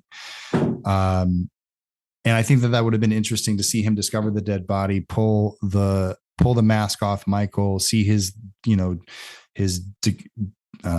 what am I saying here? Decomposed face. Like, it's basically almost down to the skull at this point. And there's just something about like staring into like Michael's empty sockets and all of this pain that he's been feeling, and realizing that like he is going to make the people of Haddonfield pay, and they're going to fear him because he's going to take up the mantle of Michael. And it's sort of this transformation movie about him dealing with this sense that all of a sudden something has infested his body, which also relates back to the original Halloween novel, which is about how Michael started to feel at some point and express to, I think, his grandmother in the book that he was losing grip with reality. And it becomes this sort of Corey slipping into the dark side until whatever evil essence used to be in Michael is now in him. And it's like fed on this sort of thing that's been stirring inside of him, but that he almost becomes that essence of Michael. And that's how evil changes shape. I thought that where they dropped the ball was when like Michael and Corey link arms and then they're staring into each other's eyes and then Mike just decides to let him go. I think that is a choice that Michael Myers would never make. I don't think Michael Myers has any sympathy for anyby, and he would never relate to anyone because there is nothing to relate to within Michael. He is for all intents and purposes, he's sort of like a supernatural cyborg in a way, because everything that makes him human has been zapped out of him, and all that is left is pure evil. If you go off of what Loomis says, and so just go with that, just treat it like it's just every evil intent you've ever had. That is what is in control of Michael's body. He doesn't feel pain. He doesn't feel remorse. He's got Terminator like emotions, and he's just, when he chooses to, he acts upon these impulses to kill. And that's what would invest Corey. And so you could and then you get the mystery side of it. And then the film becomes a mystery and it becomes a little bit more of a thing because you get the answer about Michael. I think they got Laurie backwards, like her being a crazy gun nut in the first movie and then her daughter getting killed. And that being the thing that like says, you know what, screw it, I want to make pancakes. Like, it didn't make sense for her art. I thought that there were things that just weren't working. I wish that she was involved in some way with Michael getting out. Like she was going, like when they were transferring him, she was going to find a way to like stop the bus and try to kill him. And it's like her fault that he gets out, which I think would have been a great twist. But they're all things I think that, it's all woulda, coulda, shoulda, because you can look back on it with hindsight. And I understand the challenges they probably went through to get those movies. And I think they did do a lot of things right. Like, the 78 flashback was a lot of fun. I thought that they were on the right track in a lot of different movies, but each of those films sort of diverts from itself. The first film, it was with Sartain making the turn, putting the mask on, which was really off-putting. The Evil Dies Tonight thing sort of took over the movie instead of just sort of being a background thing like it is in part 4, where, there's just some, crazy rednecks running around with shotguns accidentally killing people. Like, we got that. Like, we get that sense, like it becoming that big mom mentality thing. It just sort of felt like this has nothing to do with the actual movie. And everyone can tell that guy's not Michael Myers. Like, they've all seen him on TV. Like, obviously the guy who looks like Danny DeVito playing the Penguin in Tim Burton's Batman is not Michael Myers. So at least get someone who looks like him, like things like that. And then, with Corey, yes. I think that they sort of like, they try to have their cake and eat it too. I would have went as far to the point where after Corey dies and Halloween ends, that Michael's decrepit corpse would actually get up and actually like the essence would return to him and he would get one more go at trying to get Laurie, which I think would shock audiences like beyond belief, and then bring Michael into that supernatural realm, which I didn't think would be a bad thing, which I think would be a great twist. But you could also do it with a thing with just Corey being like the evil will carry on. And then this essence is, it's like, who's the next person in town who's going to turn, because this evil essence is going to move and change shape again. And that's what they needed to set up. And they didn't. They just sort of said, okay, they killed Corey, we killed Michael, let's throw him in the gutter. So we know that, like, let's throw him in this thing that like completely explodes his body. So we know we can never make a sequel again, which I also think is another mistake, to cut off, other filmmakers from being able to continue storylines, because fans are going to ask for it. I think it's almost the job of a franchise filmmaker to leave the door open for the next person to come in after you and continue the story, because that's the spirit of these characters, is that they just keep going because fans want to keep seeing them. So do your fellow filmmaker a solid and give him, story material to work with. Well, what they like to do with the Halloween franchise is just start over all the time. Yeah. And it's fine. I mean, they can do whatever they want. It's just like, if they were going to do like a streaming series, like it would be kind of cool to see them take the Cult of Thorn and run with that, in its own thing. Well, there is a series coming. I don't know if it's going to be streaming or whatever. And apparently they're going to start with the original film. All right. Just I don't know wow if me. that's the jumping off point or if they're going to retell that story. I have no idea what I'm really struggling with the Halloween series and the Crystal Lake series because I don't know how interesting a television show about a guy going around hacking people up can be. You know what I mean? Like, well, I think that there's a lot of, like, I always thought about like the world that exists in there. There's, there's money. These are rich people living on a lake. So there's money, there's relationships, there's, there was a series of characters that were all existing around these times where these events happened, and the events that happen are interesting, and the way that people react to those events are interesting because it does lead to Pamela eventually killing two people that she once worked alongside, like coming back to the camp and sabotaging it and having these reasons and sort of leading to those things, and the sense of like, where was Jason all this time? And if they're going to explore those things, that like, it's interesting because they're characters that we've always wanted to know more about. It's the responsibility of the filmmakers to do it in a way that doesn't feel like you regret getting the backstory. Because that's one thing we always say, like, don't give us the backstory, don't delve into it, because it always ruins it for people. It's only ruins it for people if it, in my opinion, if it's done in a way that feels trite and typical. Like if we've seen it in another movie, if we've seen another character go through it, then you're not going to add anything new. You're just copy and pasting something. You have to come up with something fresh that feels like we're learning new things about these characters that we never thought about. And that becomes a fun experience for fans because it feels like learning something new about somebody you love. And when you start to realize things that make them even more interesting to you, I think that is a rewarding thing as a viewer, because you feel like the filmmakers and the creators understand the characters enough to give them stories about these characters that would pique your interest and you'd want to know more. Yeah, that's all very valid points. And yeah, that's how you build a story. Yeah. And that's a conversation that happens a lot. A lot of people say, oh, it's this manyth movie, what are they going to do? It's like, well, if you set the table for something to do, you got something to do. It's just a lot of people get the franchise or the licenses, and they just want to jump right into the cool shit, which understood, because ultimately that's what people want. But if you can really slow burn it into something even better, that you have something. And that's what you did with the Never Hike Alone series, and we love it, man. The last question I did have for you, though, is I do see on IMDb you have listed Never Hike Alone Ghosts in the Fog. Is there anything you can tell us about that? Because honestly, I was always locked in with Never Hike Alone, but after seeing, like, I was so blown away by the second one that, like, I'm even more invested for whatever the hell you guys are doing now. So that is the animated. That's the first animated story that we're doing with Friday the 13th. That's the thing that we're building. It's 2D animated.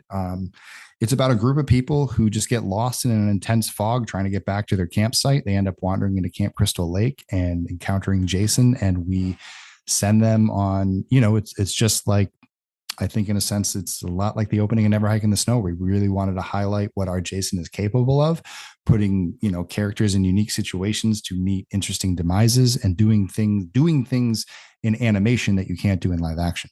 So, it's sort of our testing ground to see what Jason looks like in animation. And we're hoping that will allow us to become our long-term, moving forward, like, outlet for Friday the 13th fan films, that when we want to tell one of those stories, we don't have to go through the process of making one of the live action ones, because there's just so many hoops that we have to jump through, that if we could just if I can just write the script, I can send it to my storyboard artists, we can cut together a story animatic, and we can get it animated.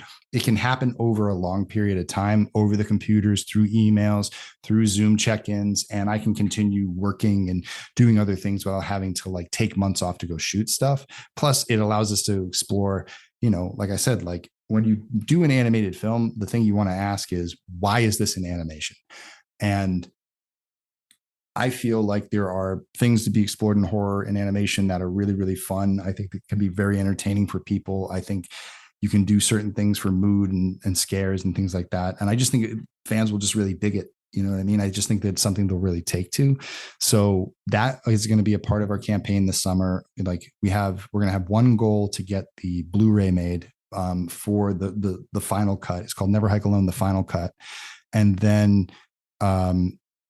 the first stretch goal is going to be Ghost in the Fog, which I think is going to be around like whatever our goal is, plus about $35,000, which is definitely in our wheelhouse to raise. And I think if people really want to see it, the whole idea is that we want to come up with the ultimate home video edition of Never Hike Alone, where you'll get this super cut. You can get the other films as they were originally cut on that disc as well, along with Ghosts in the Fog, and along with all the special features and everything that we've ever made, just sort of this one-stop grab bag, double disc Blu-ray that, if you weren't able to get to any of the crowd funds before, you weren't able to do all those things, and you weren't here for the beginning of it, that if you wanted to take home something and you wanted something to keep of everything, that you could just get this, and it would be that, and Ghost in the Fog will be a part of it. I'm here for it all. Honestly, I can't wait. Vince, thank you very much for your time today, man. Your passion is it shines. Like it's so cool to listen to you talk about these movies and hear how in depth you go with just the brain work that goes into so many things. And I'm glad you guys, you mentioned it earlier, Jason Rise and Fanboy and all those, you guys are keeping this franchise alive for fans throughout the shit we've never seen with a horror franchise before. We're glad to have you in the genre and what you're doing for it. Thank you. I really appreciate that. No, and thanks for having me in and being able to spread the love and get people to know about it. Giving me a platform to share it with your audience. Yeah. Thanks for your time. Yeah. You're always welcome back. And yeah, when you start crowdfunding again or whatever, let us know. We'll do. Yeah. You'll see, you'll definitely see, we'll definitely be out there on crowd like we always are. We're taking a little bit of a break right now, but yeah, we'll do the announcements. We'll let everybody know. We're still working on the Never Hike Alone 2 fulfillments at the moment. So once we feel like we have a good handle on those, we'll shift focus to the final cut and take it from there. And in the meantime, people should just check out the films on YouTube and subscribe to the channel. Each week I do I'm trying to, or bi-weekly or every other week, I do a show called The Ghost Files, where people can tune in and ask me questions, or, if they got questions about filmmaking or just talk about movies that week, or sometimes I have guests on other filmmakers, and we just, like this, we just have to sit down and have fun conversations about whatever comes up. They're awesome too. I've checked out a few. They are a great watch. Let everyone know where they can check those out, where they can find you, anything that they could do to support what you guys are doing. Yeah, sure thing. It's Womp Stomp Films, WOMPSTOMPFILMS. You can find us on YouTube, on Facebook, Instagram, Twitter, or X, I guess. And yeah, just follow us there. Anything you need to know about the franchises, you'll find out there. We have new projects coming out at the end of the year. We'll be announcing, some original stuff, some other fan films we're getting involved with. But we're really excited about, everything that we have coming up for Womp Stomp Films. And if you want to support independent cinema and you want to be a part of these films that we're going to make, we're hopefully going to create an avenue for us and other independent filmmakers where we can just rely on a very small, passionate audience to raise a decent amount of money to go make, horror films that we hope people love and want to keep supporting until we can't pick up cameras anymore. Nice. I love it. Thanks for your time, man. We got to do it again at some point. It was a blast. Oh yeah. Anytime. I would love to come on. It's been fun. Absolutely. Have a great rest of your night, dude. We appreciate you. All right. You guys as well. Everybody have a great night and weekend.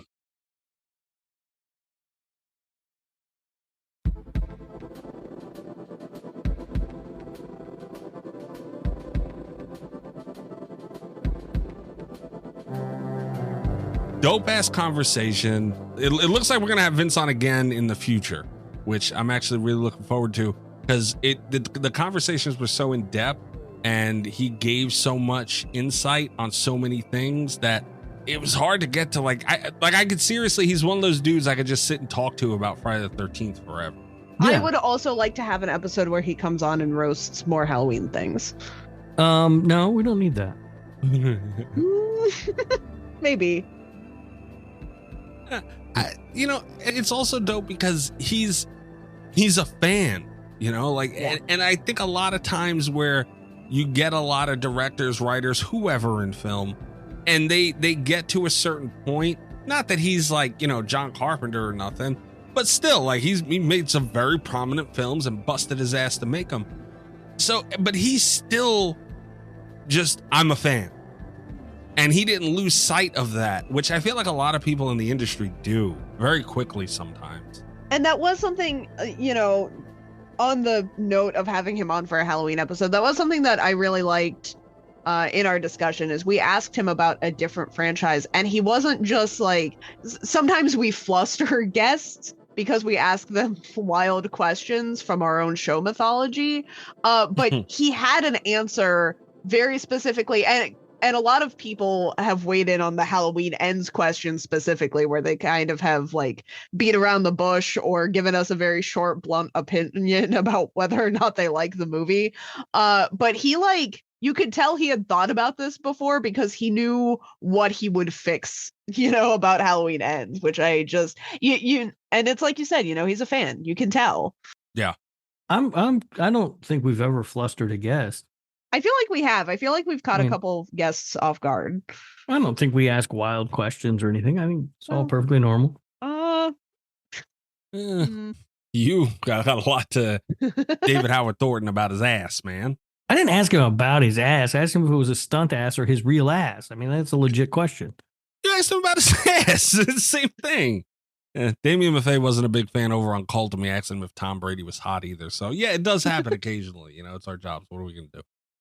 All right. Looking forward to have Vince on again. Be sure, honestly, and I come across this a lot. I've shown 2 people this movie, actually more. There were several people in the Discord call, and I just wanted to watch Never Hike Alone 2 again, because it's a really good movie. So if you haven't checked out these movies, I know a lot of people, kind of like Rob, you said in the discussion, that fan films people sleep on a lot because they just have that thought in their heads like, fan film, I don't give a shit. No, well, I mean, in the past, yeah, fan films were like, shot on somebody's flip phone or whatever. Yeah. It looked like garbage and everything. But now people are really, they're putting effort into them, and people who, and also, I mean, like Vince, he's a guy who knows what he's doing. You know what I mean? He knows how to make a movie. You can watch the Never Hike Alone films and just look and go, this was made by somebody who understands how to make a film. Whereas, some fan films are just, somebody got their dad's camcorder or whatever. I mean, those look bad, but the technology is getting better and cheaper, and these films are starting to look better. Yeah, but to a lot of people still, they don't give them a chance, so they don't know. Right. So anyone who hasn't checked out that, seriously, give it. If you don't like it, let me know, and I don't know, I'll buy you Taco Bell or something. Dude, these are really fucking good. Like, there's no way. I didn't know there were free tacos on the line. You don't get shit. You watched them already. But it's just so fucking good, man. I feel like any true Friday the 13th fan, or even casual, there's a lot of casual Friday fans. If you don't watch these, you're missing out on something. And honestly, what the fuck else Friday the 13th related other than the movies you've seen a million times already have we even gotten to see, and how long? Like, why not? But we do have our Jason rankings from all the films. We're ranking his appearance, how the Jason looks, not abilities or any of those things are taken into account here. Which I will say, it was really hard to do this objectively, because I found that I really wanted to weight my favorite movies higher, even though that's not always accurate to the look, it's hard to be objective. I think, bias plays into those kind of things a little bit sometimes too, but anyway, you're buying me Taco Bell though, right, Mikey? No, fuck, I'm not. And especially not you, because I know you're going to want a Baja Blast, and we've already been over the whole Mountain Dew thing a million times. Baja Blast, if you don't get Baja Blast, you're just doing Taco Bell wrong. Well, they did Gremlins wrong, so I don't get a Baja Blast. Fuck them. Here we are. Oh, all right, so we have 13 on here. The ranking is, that's funny, it's 13. We do have, this is all the original films. Jason X is in here twice, because you have Uber Jason, you have regular Jason from the film. We also have Never Hike Alone Jason in here, and Remake and Freddy vs. Jason. I feel like those are fair to be included. Also, honorable mention before we get started, we did not, because they're not from films, have them on this list, but I don't feel like it would be right to do these lists without mentioning NES Jason and the Savini Jason. Yeah. Dude, the designs on these are crazy. NES a little similar, but the colors are fucking. I have the mask. Like the colors are incredible, and Savini he's fucking awesome. It's Jason from hell. We also didn't include the first movie because that too. Yeah. Well, Jason is in the movie, but I don't. It would be last on my list if we did include. It'd be second to last on mine. Well, speaking of, number 13 for me, bottom last on the list is part 5. It's blue. It's not supposed to be blue. What order? He's got are a we blue going jump, bottom to top. No, I mean like you, me. Oh, I don't know. Rob? Is that it doesn't matter. I'll just go because mine's the same as Mikey's. Yeah, new beginning. It's a clean sweep here. Like, yeah, I mean, Perfect, Roy, beautiful. that blue. I mean, I get why they did it, but it looks dumb. It does. It does look dumb. So number 12 for me, part 9, Jason Goes to Hell. I can't get over the bubble head. The thing that really tripped me up the most here, the mask is so important. And we're talking about his appearance in its entirety, but the mask is so fucking important because, like, that's the thing, right? And the mask from Jason Goes to Hell isn't terrible, but everything else is horrible. So, yeah. Number 12. My number 12 was also Jason Goes to Hell. Look at that. There's so little of that Jason in the movie that for some reason I guess I never really thought about it much. I always thought it looked like a decent to good Jason, but when I was putting this list together, I was pulling up stills from the movie and I'm like, oh, this doesn't look good at all. I had my number 12 is also Jason Goes to Hell. Beautiful. This is not going to be a super hot take list for me after all, apparently. My issue with this is that I went through like a very similar arc as Rob. I remember thinking that the Jason looked fine. It was just that we didn't see the Jason enough. And then it's just one of those masks. I feel like it's almost at an unfair disadvantage because it's one of those designs that looks better in motion than it does in stills. And looking at the list today to do this ranking, it's like I had a lot of still references, which, but if it doesn't look good in a still, it loses points, and that's just how it is. Yeah, that is fair. Because sometimes, and we've talked about this before, in mostly with like masks and stuff, you'll see a still and it'll look stupid, but then when you watch the movie, it actually looks better, like in motion and on screen, moving around. And I did refer to a ton of stills to make this list, so yeah, I mean that is fair. Number 11 for me is part 4, and it's not. This may be like a fucked up spot, maybe, but my reasoning is it's kind of the same as part 3. It just has the gash in the mask is like really the biggest change. And I prefer I think the mask looked really good in part 3 and 4. And I don't know, like I like the cleaner look of it. So, I mean, that's really the only reason. Like part 3 is obviously above it somewhere. And it's hard for me it would have to be near part 3, essentially, but it's kind of the same look. Really. So it goes at number 11 for me. All right. Well, this is the first place where I differ from you. For me, number 11 was the remake. There's something about, I can't even quite put my finger on what it is about the look of Jason in the remake, other than something about the head doesn't look right to me. I'll tell you what it is in a minute. Yeah, number 11, because in looking at the stills today, I was like, yeah, that head it doesn't look right. Mikey and I are eye to eye on this list so far. It's not going to stay that way for long, I think. But I also had part 4 here.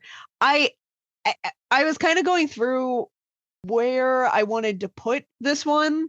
And it ranked low because this is one where Jason's look is really, really important to the plot. Like they hype that up as an aspect of this. And I feel like it kind of falls flat in execution under the mask. And also, I don't mind the idea of the gash in the mask as much, but just it's not that bad. Like looking at the stills side by side today, I felt like it was not as good as 3. All right. My number 10 is the remake. So, Rob, we weren't far off. I hate that fucking look. I see. The thing is, though, again, the mask is pretty cool. Like the mask isn't bad. They did have Sackhead in there, even though we didn't put him on here. But, I feel like the remake its ranking should get a small amount of credit for having two different looks of Jason in there, at least for trying. That's why I didn't get lower. Also because it's an original look, so I didn't feel right putting it above 4, which is pretty much the same look as 3. The thing that pisses me off and also grosses me out, the hair. The hair on this fucking Jason drives me insane. Yeah. Yeah, I think that's what bothers me about it too. Yeah. That's it. I'm telling you. Something. Yeah. Fucking terrible. So yeah, that's where it goes, number 10.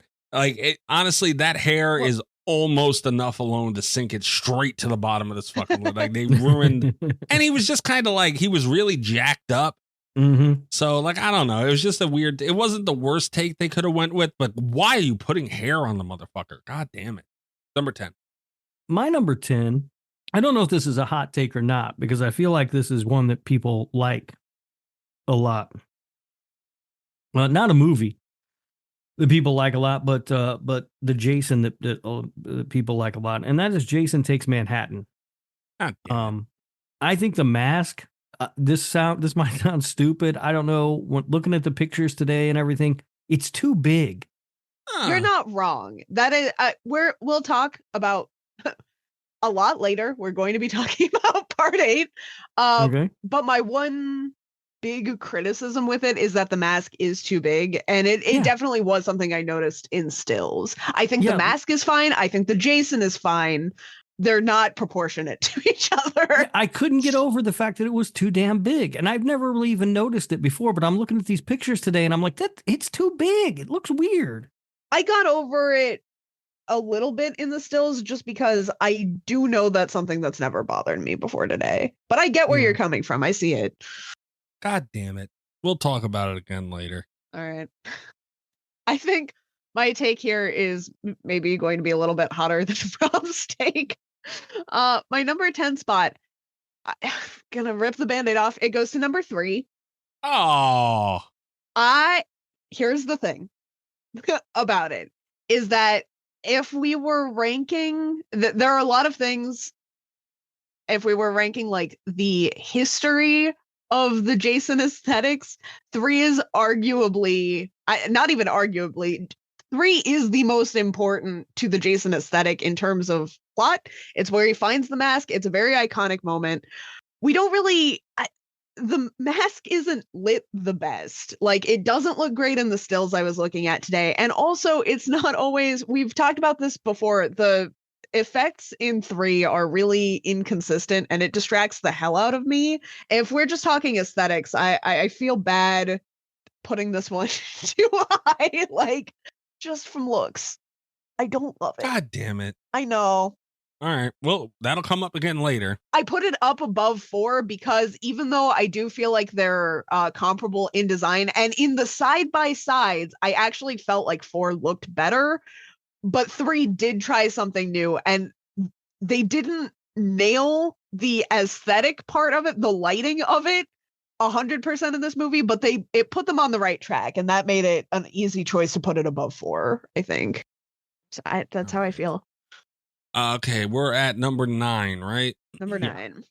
My number 9, and I don't feel great about this, but it's Uber Jason. Ooh. Oh, wow. Oh. Yeah. And it's not so much the design that's like, because it looked great. Like, it really did. It's just, what do you compare it to? You know, it's so different. I'm very much. Well, I mean, but it's so different. Like, you can't compare. Like, how do you compare the mask to the other Jasons? You know, like, the outfit's so different. He's jacked. And it's just something very different. And I don't like change and, you know, traditionalist when it comes to these older franchises. And as much as I liked it, because it worked very well for the movie and it was cool, and I'm so glad it exists, it's just, if you give me that raw, gritty Jason, I'm going to like it more. So that's why it's where it's at. It's number 9.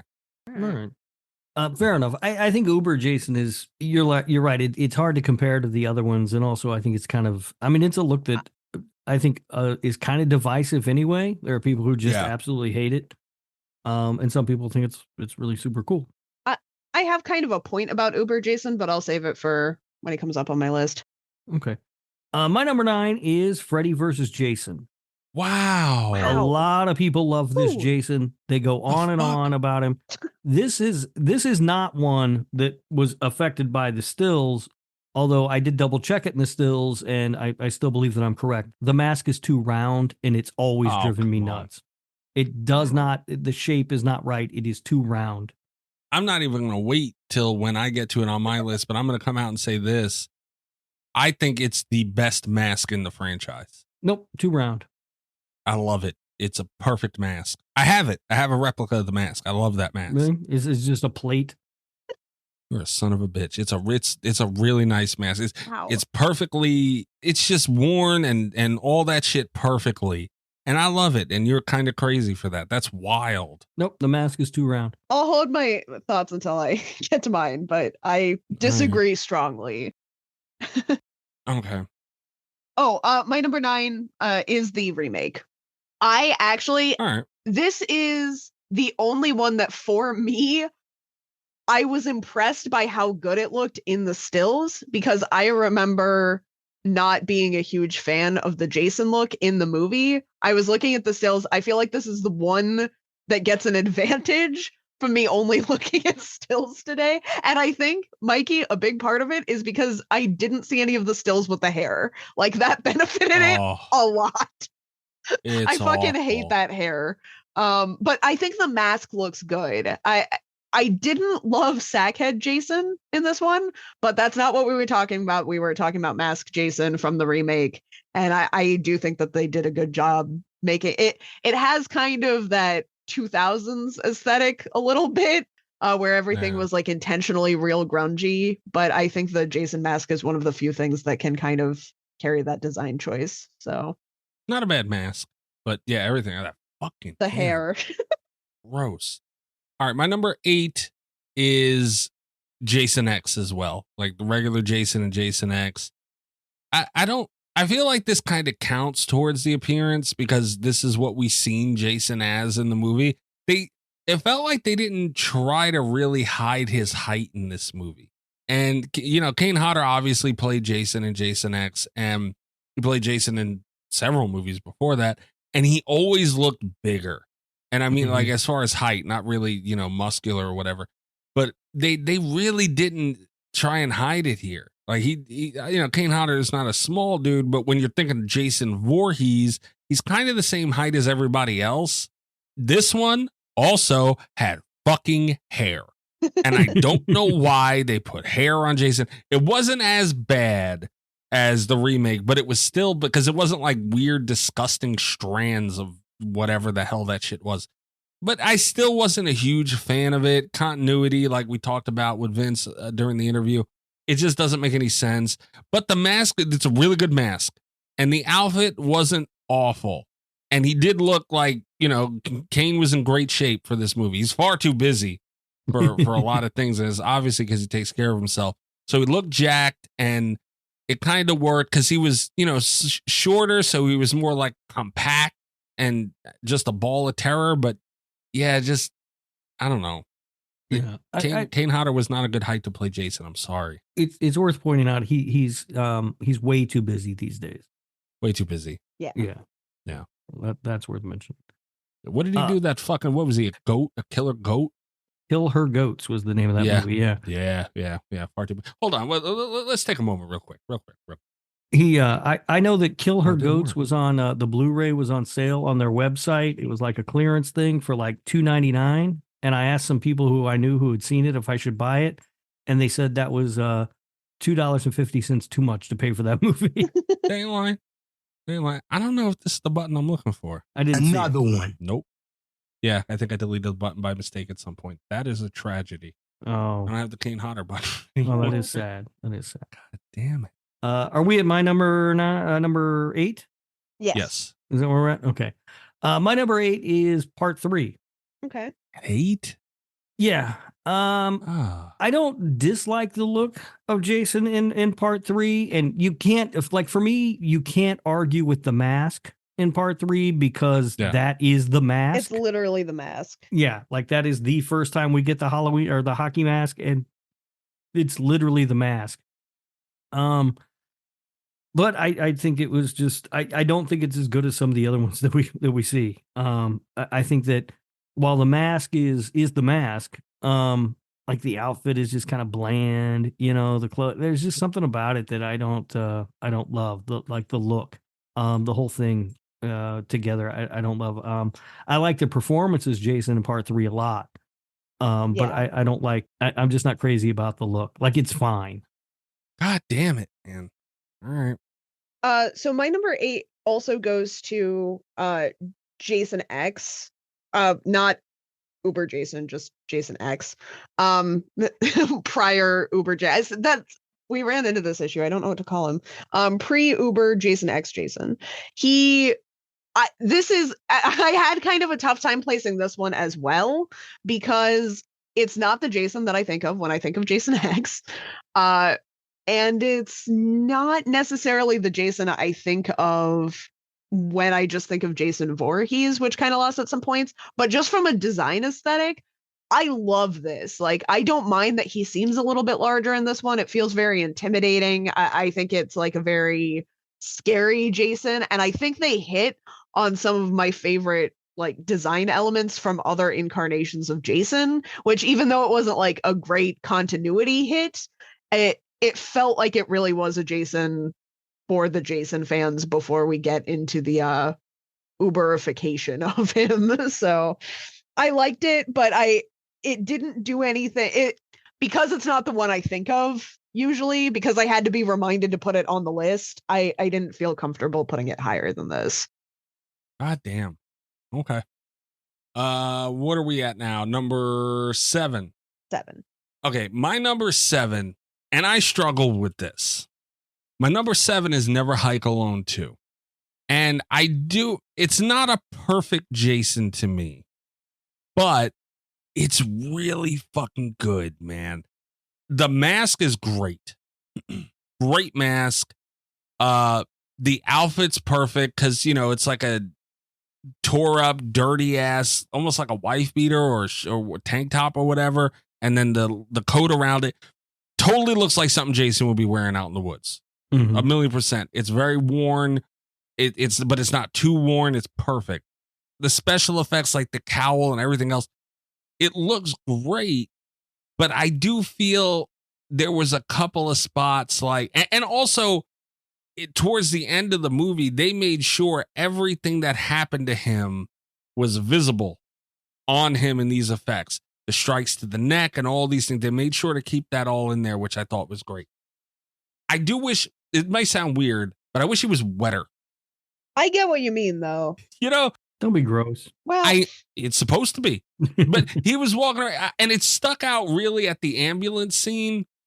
And he's walking up to the ambulance, and the back of his head is dry as shit. And I was like, it makes sense, I guess, because he's not like in the lake all the time when he is disturbed, so like I get it, but I don't know, man. I just never, like, usually he's wet, and maybe that was, I didn't even think to ask Vince about that, but it looked great. And it's just, me being nitpicky and having to rank the appearance and really look at it.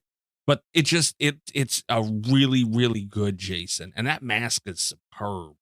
So I want to get a replica of one of those masks. I do collect Jason masks. I need that one. All right. My number 7 is what I'm calling Jason X regular. Okay. A lot of what Kat said, it holds true for me too. I don't dislike the look of this Jason. I'm not in love with it, and it's not the memorable Jason that comes away from this movie, and that does hurt it. When I guess it maybe it shouldn't, but it's just I'd put it like basically right at the middle of the list, because I don't think there's anything really wrong with it, but it doesn't stand out in any way. That's fair. Yeah, that's fair. And the hair. Just saying. Funny enough, that hair doesn't bother me. I don't know why. The remake hair, I hate. That one doesn't bother me. It's not as bad, I'll admit, but maybe it's the remake hair that makes me hate it even more. I just see hair on Jason. I'm like, God, fuck, no, why? Could be. Maybe. My number 7 is Never Hike Alone. Also, I got there in a different way than Mikey did. My issue with this, and this was looking for reference from the stills, I don't love the way that the mask looked. in the stills. Really? Yeah, it feels very like detached from the look. I don't know how to describe it other than that. Like it was kind of a weird feeling. It's not a movie, it's not an issue that I have when I watch the movie, but this is maybe my favorite Jason outfit ever. Like they did a really good job, like you said, weathering those clothes, you know? It had a very realistic vibe. And I think they did a great job. Yeah. No, agreed. Number 6, part 8, you sons of bitches. All right. That mask is great. Okay, Rob? I don't understand. I don't get it. Is it round? Sure. But you know what else is a round mask? Part 6 is also a very round mask. Maybe not as round, but still round. And none of them are as round as Freddy versus Jason. I don't know if I believe you. I feel like 8. This is it's just a circle. It's Freddy or mine. I as much as I stand up for Jason Takes Manhattan, I'll even admit it's much rounder than that one. You're crazy. Anyway, we'll talk more about Freddy versus Jason eventually. But I don't know, man. It's a very clean look. You know, he's got that like just suit on, that wetsuit, whatever the fuck he's got on, and it just looks cool. I like the mask. A lot of people like the mask. Also, the back of the head effects. This part 8 has one of the best ones in my opinion. You know, it's very zombified and he's super wet, which apparently I like. It just looked great. You know, granted, it's a movie where he's in the fucking water a lot, so it makes a lot more sense, but it just looks great, man. And, you know, they played with it too, where they had, you know, he scared the shit out of the kids then in the middle of the city or whatever. And I just like that they played with it. Like his appearance, like at that point in the franchise, everybody was there for Jason and nothing else, not characters, not story, not nothing. They were there for Jason. And, you know, they knew that. So I liked it. I thought it was good. You're wrong. Okay. Son of a bitch. My number 6 is the final chapter. You guys mentioned before that it's it's very similar to part 3, and it is very similar to part 3. At this point, they were trying to keep the continuity, and it was supposed to be, you know, the next day, I believe, from part 3, or even maybe even later that day. I don't remember.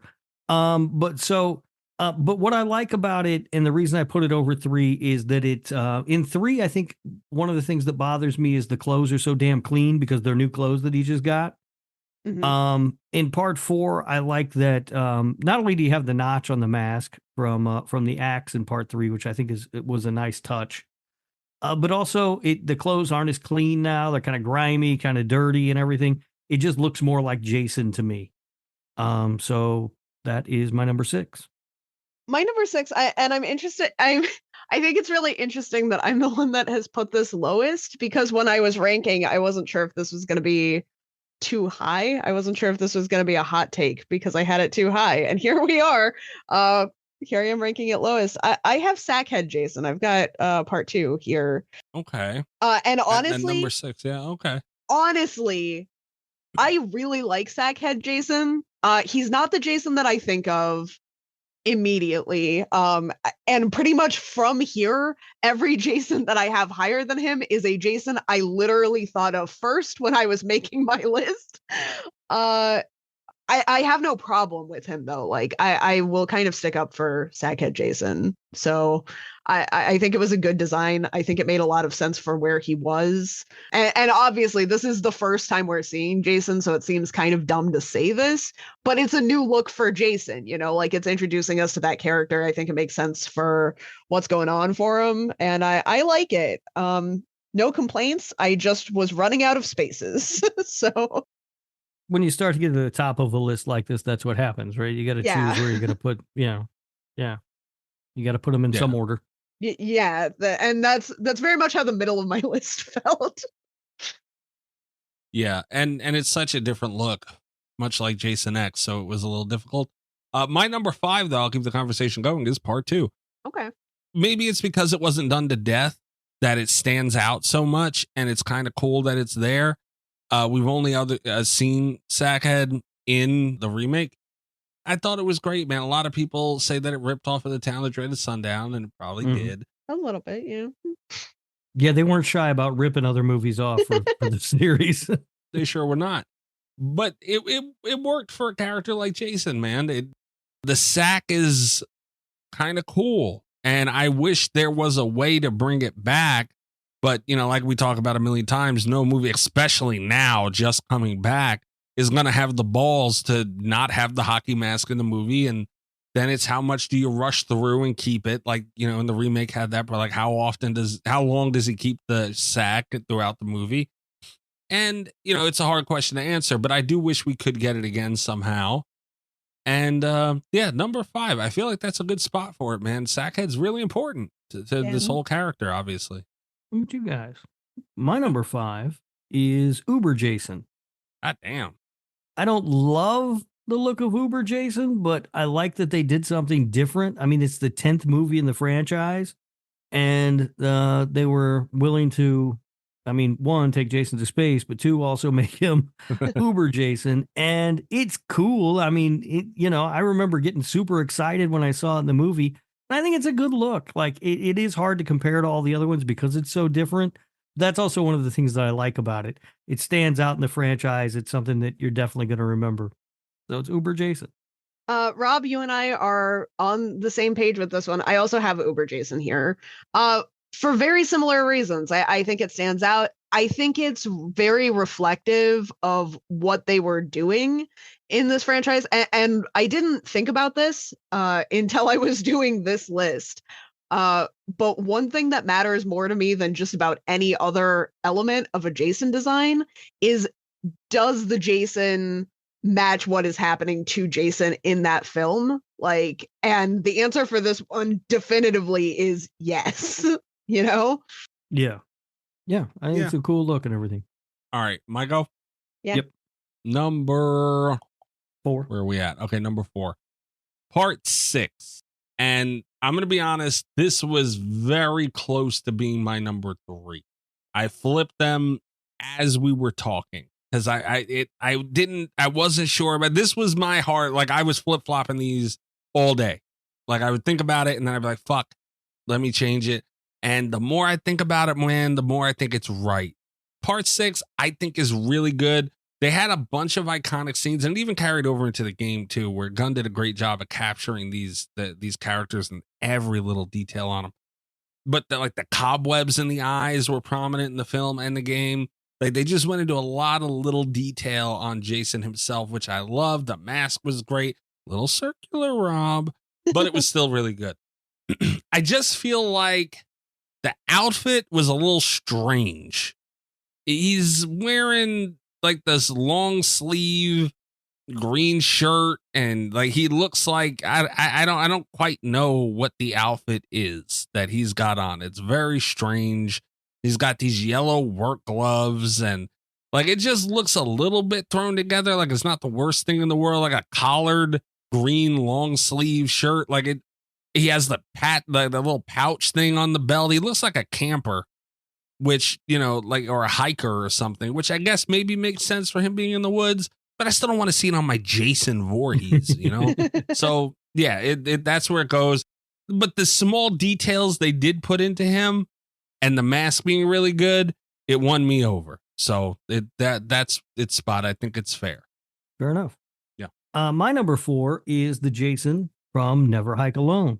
Wow. Okay. I think that this is a superb looking Jason. I think that the mask looks really great. I think that the like, I don't know, the outfit, the clothes, whatever. Yeah. I think they did a perfect job with everything. There's the fit, nothing, Rob, you want to call it the fit. Yeah.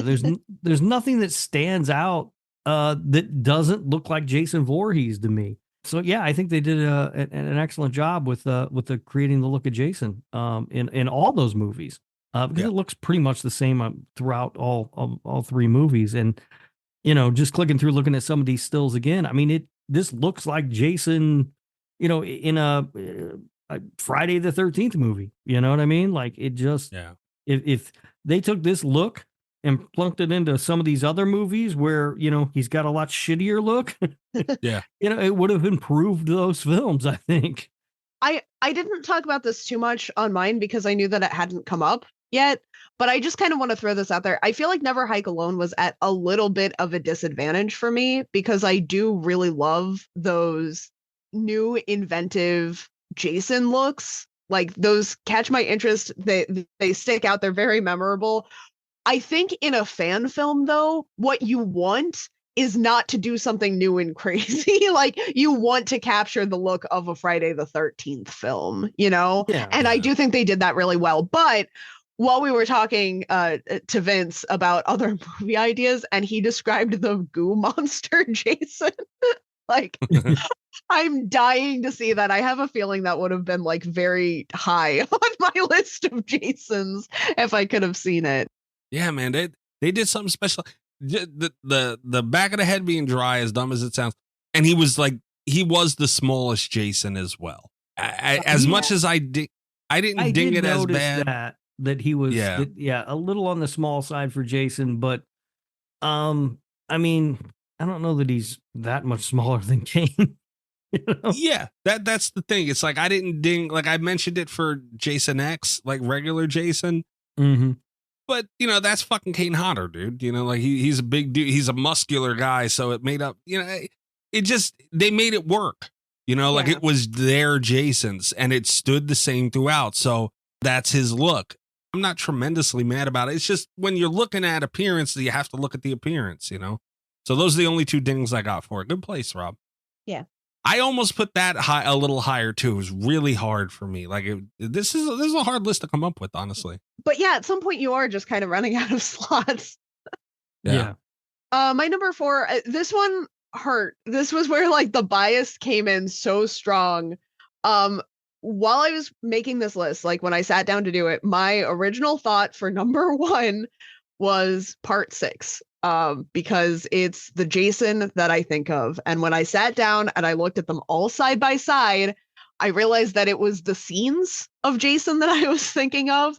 Like, this is the plot I think of. This is the movie I like. It's the phase of the storytelling that I like. It's my favorite of the Tommy trilogy. You know, it is the Friday the 13th I think of, but it's not because it has the best Jason design. And that was hard for me to admit. It was hard for me to put it at 4, but that is how I feel. And Mikey covered a lot of like the detailed specifics of why.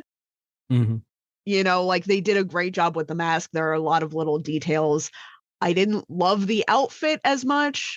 And I don't know that it had, there are a couple design aspects that I really like about 6 that I feel like other movies maybe did a little bit better. So that's fair. That's fair. That outfit holds it back though, dude. I don't know what they were thinking doing it back. Yeah. Oh, and I don't think I had ever noticed until I was looking at all of them next to each other today, where it's like, who dressed him this way? Right. Where'd he find this shit even? All right, my number 3, top 3 here is part 3. I don't know what the fuck you guys are thinking. I mean, we went over it too when we did our first Murder by Numbers, well, our only Murder by Numbers, until June. I really like this outfit. It seems like some shit that it was just a regular, like one of those t-shirts with the fucking pocket and the beige pants and some boots. And he's putting the fucking boots to the ground and stabbing the shit out of some motherfuckers. And I was cool with it, man. The mask was great. Like you guys said, it is the mask. It was pinned to the head a little bit more. You know, like it was more like on there. The other ones kind of have that loose band around the ends and it kind of hangs off, which I like too.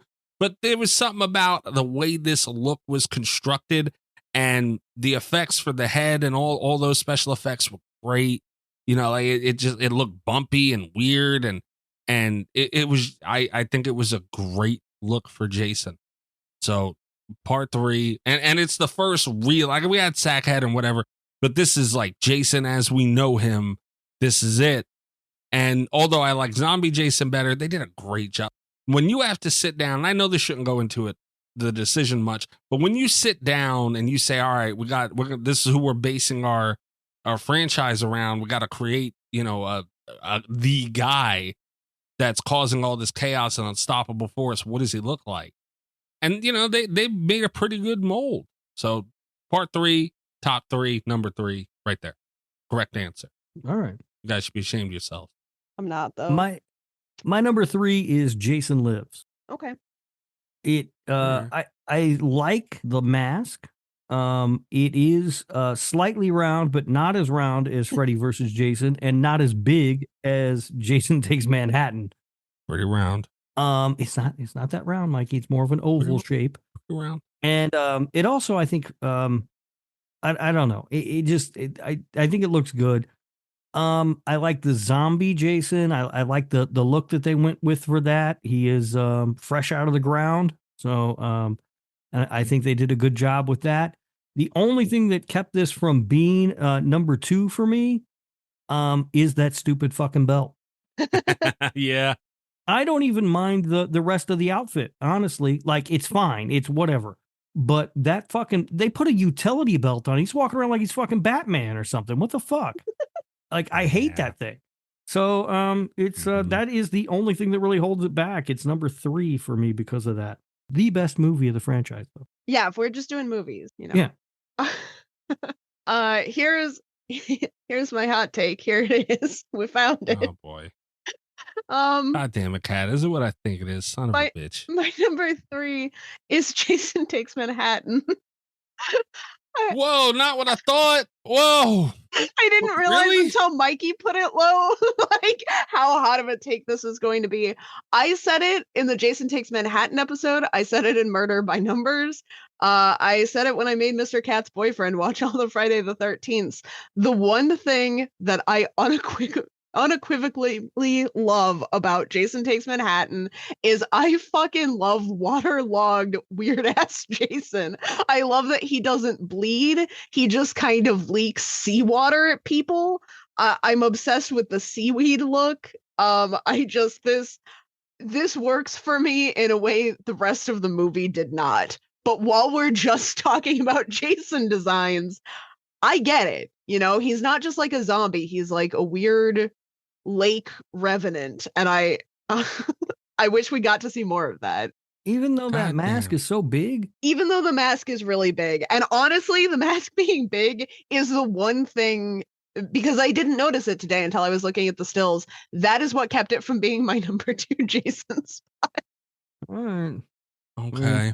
There are people who do love that version of that look of Jason. It just works for me. Yeah. It really does. I don't get it, but I know there are a lot of people who really love that version of Jason. Son of a bitch. Yeah, far be it from me to go against, Jason Takes Manhattan. That's high though. God damn. I know, it's really, okay. And again, it physically pained me to put it above 6 and something. But that's how I felt. So. God damn. Okay. Number 2, and it was almost number 1.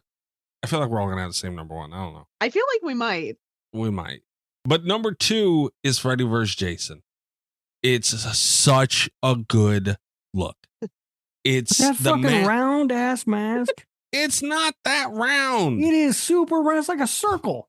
It is not that round. You're lucky this cord doesn't reach over to my mask. It's not that round. I love this mask. It's perfectly weathered. It's great. It's fucking perfect. And there's even some iterations of it. Like they got a lot of good shots of where Freddy had scratched him across the face. That was a really good shot of it. The outfit was really good too. I feel like the outfit, hang on, let me pull it up. Freddy versus Jason. So I can look at it as I'm talking. Because I really didn't have to look at this one much. I've always thought this was my favorite Jason, or arguably. It looks a lot like the Never Hike Alone too. Like it looks like a lot like that Jason. A t-shirt with, that open like jacket kind of thing, but light, very weathered, pants and boots, go to work. And I liked it, man. The only thing that stops this from being number 1 is it has fucking hair. And I don't know why it has to have hair. Stop putting hair on Jason, please. Also, he has a tiny fucking head. Real small.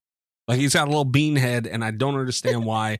But the mask covers. Maybe that's your thing, Rob. Maybe like his head is so small it makes the mask look bigger. I don't know where that comes from, man. Maybe that's what it is, man. I don't know. It's a round mask. It just looks weird, and it's always looked weird to me. even before, like when we did the Freddy versus Jason episode and I was sitting there watching the movie, I was like, why does that mask have to be so round? I like it. It's always stuck out as a bad mask to me. Son of a bitch. Yeah, that's my number 2. I love that Jason. All right. My number 2, and I thought you guys would have this one higher as well, is Sackhead Jason. Wow, 2. Yeah, I think the sack, it's not just the sack. Like, it looks cool that he has the sack on, right? Like, the sack is a cool look, and it's something different that, I mean, it wasn't different at the time. That was just Jason. But as we look back now, it's not the first thing that leaps to mind when you think of Jason Voorhees, but it's a cool look for him wearing the sack, and it's got the one eye hole cut out and everything, but just the whole outfit too. Like, he's dressed like a hillbilly. I love it. He's got like overalls on and a flannel shirt or whatever. Like, just the whole look, I think, really works, and it screams Jason Voorhees living in the woods by himself to me. All right. Real quick, this doesn't really have anything to do with what we're talking about or anything, but I feel like Rob shouldn't be allowed to say eye hole anymore, and if he does again, it should be bleeped. What's wrong with saying eye hole? You said it. Yeah. But do you concur? I get it. Yeah. So I can say asshole, but I can't say. Correct. All right. So now you know. We'll move forward. I think we'll let those go, but you can't say it again. Also, I found my cord did reach. I don't understand, dude. It's not that round. Did you look at the pictures? Look at the pictures from the movie. It's fucking round. I don't need to look at the pictures. I got the fucking thing right here. You got one that somebody made based on the movie. You got a bad mask, dude. If it's not round, it's a bad mask because that motherfucker is round. I mean, it's kind of sort of round, but it's not too round. It's too round. Bitch. I'll keep that conversation going because my number 2 is Freddy versus Jason. Thank you, Kat. You're wrong too, Kat. It's too round. Here's the thing: is that when I was watching it, like the first time ever, I felt like, yes, this is Jason Voorhees. They did a good job. When I was analyzing them for Murder by Numbers, I was like, that mask is rounder. I do think that it's noticeably more round than other Jason masks. That being said, hockey masks are fucking round. Like, right. I've tried more than once, because in my head sometimes it's like, it wouldn't be that hard to just like make a Jason mask. If I had a mask, I could beat it up myself. It'd be kind of a cool like prop to have. They look so fucking round when you try to buy them. I think it might be the most accurate to the shape of a hockey mask. It's not though. I think watch hockey all the time. Ain't nobody wearing a round mask. Everyone's wearing a mask this round. No, they're not. I promise you they're not. That's not what hockey masks look like. It's too fucking round. Take a second to look at the group. It's not that round. You got me over here looking at the group. I mean, look, I have the NES one next to it from, what was that? Part 3? There's the Obi-Wan cannoli. Shut the hell up. God damn it. But that's your mask. Look at the picture of the still from the movie. Dude. It's fucking round. It's identical. I mean, it is kind of round. I'll give you that. I never noticed how round this was.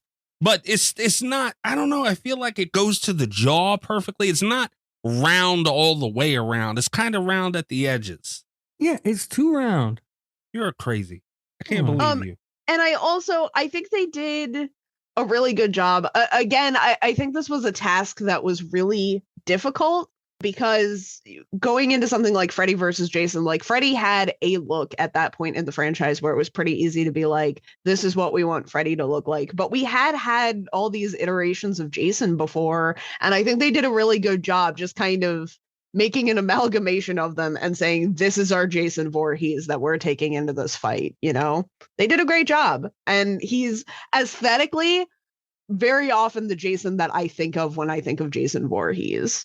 All right. Well, you're wrong. But I do think it's interesting that because this was my number 2, we do all, in fact, have the same number 1 pick. I lost track. No question. There's no question what the best one is. No. Part 7. Yeah, it's absolutely The New Blood. Yeah. The only thing good about that movie. It is. Yes. And it physically, this was another one of those ones because, like, even though I think of the scenes from part 6, I'm thinking of the Jason from part 7. Like, this is the epitome zombie Jason design. It's so badass.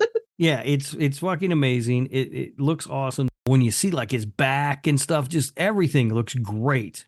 Yeah. On this Jason. Yeah. I hate that they only used this design in 7. Right. Yeah. The most boring Friday the 13th. So that's the biggest crime of that movie. How the hell do you make a Friday the 13th movie that's boring? I don't know. Well, they managed to somehow, but it's but without a doubt the best design. I mean, it looks fantastic. Yeah. It's just, I mean, the amount of detail that went into it, you could see like his bones and shit, like it looks absolutely great. The mask, although the mask is cool, the mask is very white, which I'm not mad at, but there's like a chunk of it missing as well, which, it worked with the design. The effects of like Jason, like without, the mask and the head and everything else, phenomenal. They did the chains and everything. Like they created the swamp zombie Jason that we've kind of always wanted. Yeah. And they put it in one of the worst fucking movies in the franchise. Like, it was so bad. Yeah. The coolest thing about the chunk that's missing is you also see the chunk of jaw that's missing from Jason. It's so awesome. Yeah. Great fucking design. I had a feeling that was how it was going to end up. Yeah, me too. Yeah, because it's just, to me, it's just undeniable. I really didn't know, because it was one of those things where it's like, looking at all of them side by side, it was really easy to say, yeah, 7 is the best. But before I had my references up, I was not thinking of 7 that high. Like, I was thinking of it highly, like top tier, but I wasn't thinking of it as like number 1 until I started comparing them. So I wasn't sure that. I'm glad we all got here, though. Yeah. We're all coming together. Yeah, we don't even need a cattle prod today. No. Mr. Cat's boyfriend guy does. Yeah, and it truly is a fucking shame that they didn't use that design again for 8. Like, what the hell were they? They would have been perfect for like a water. They're like, we got this giant mask we want to put on him. You son of a bitch. Aww. All right, so fair enough. That's a pretty good list. I feel like we had a lot of similarities. There were some discrepancies in there, but for the most part, one of us or another were close in a lot of different areas. So, and you were just wrong about Freddy vs. Jason. Me and Kat both had it at 2. That's a consensus. Fucking round ass bullshit. It's distracting when you watch the movie. Like, why is it so round? I don't think it distracted me ever when I was watching the movie. Oh, it drove me nuts. It's the best mask in the franchise. I stand by that. Nope. Well, that's a little bit silly. I stand by it. But okay. Well, one day we'll do a mask ranking. Fuck it. Maybe that'll be like a Patreon thing. Who knows? No, we will not. All right, fair enough. Wow, sandbagging son of a bitch. All right. Patreon.com/radio. Tiers starting as low as $3 a month. There's a 1-week free trial you can check out. You get an extra show every week. You get before, during, and after scenes of the show. Oh, okay. Hold on real quick. Before, during, and after. This is going to be cut out of the regular show, but it is going to go up on Patreon because I forgot to do it during the voicemail. And I don't want to pull the curtain back too far on the regular show. Why not? We always do. Yeah, no, but this one's like really, I don't know. It's just pulling the curtain back too far. All right, we're done fucking with these. All right, @SlasherRadio on Twitter. You can give us a follow there. Also, YouTube. We're @SlasherRadio on YouTube. There will be a video version of the show. There'll be like visual aids and chopped up into little sections. So, it's just a good alternative to enjoy and experience the show. So be sure to give us a sub on there. And when you're putting together those visual aids, if you just want to throw my face in there every once in a while, that'll really keep the people. Yeah, it'll be like a jump scare. Act like I won't. Go ahead and act like I won't. I put Tom Atkins' ass in one of them, so why not? Yeah, that's really it, guys. So support the show. You can check me out at Mikey's Dead. You can also check out the show that we are now ticking. So it is coming soon that I still do with Little Miss Huge Clown Penis. Huge Clown Penis. It is called Cult FM. It is a horror movie and gaming podcast that you can blame Allie for not being Allie. But like I said, now we have the patrons that are breathing down our neck. I feel like I'm going to be talking about this goddamn movie twice. So we do need to hurry up and get it on out of there. Because like, it's not even like it's a good movie like Friday the 13th. Oh, all right. I'll talk about it twice, whatever. The Ring. What more am I going to say? I'll just cut all that episode and stay quiet and leave it and throw it in the episode in this one. And yeah, that's it for me. Rob, what about you? I'm on Twitter at Radio Rob123, and you can listen to the other show that I do with Kat, the Nick fucking Woo Cagecast, Nick effing Woo Cagecast in your podcast players. And we should have just released our episode on National Treasure. Big one. It is. Yeah, this is a big movie. You know. Also, Will is banned too, right?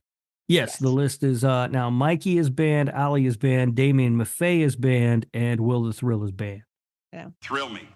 I don't think I missed anybody, but we've been banning a lot of people. So. We've had to, unfortunately. See if we get Peppa Pig banned from the Nick F. and Woo Cagecast. Kat, what about you?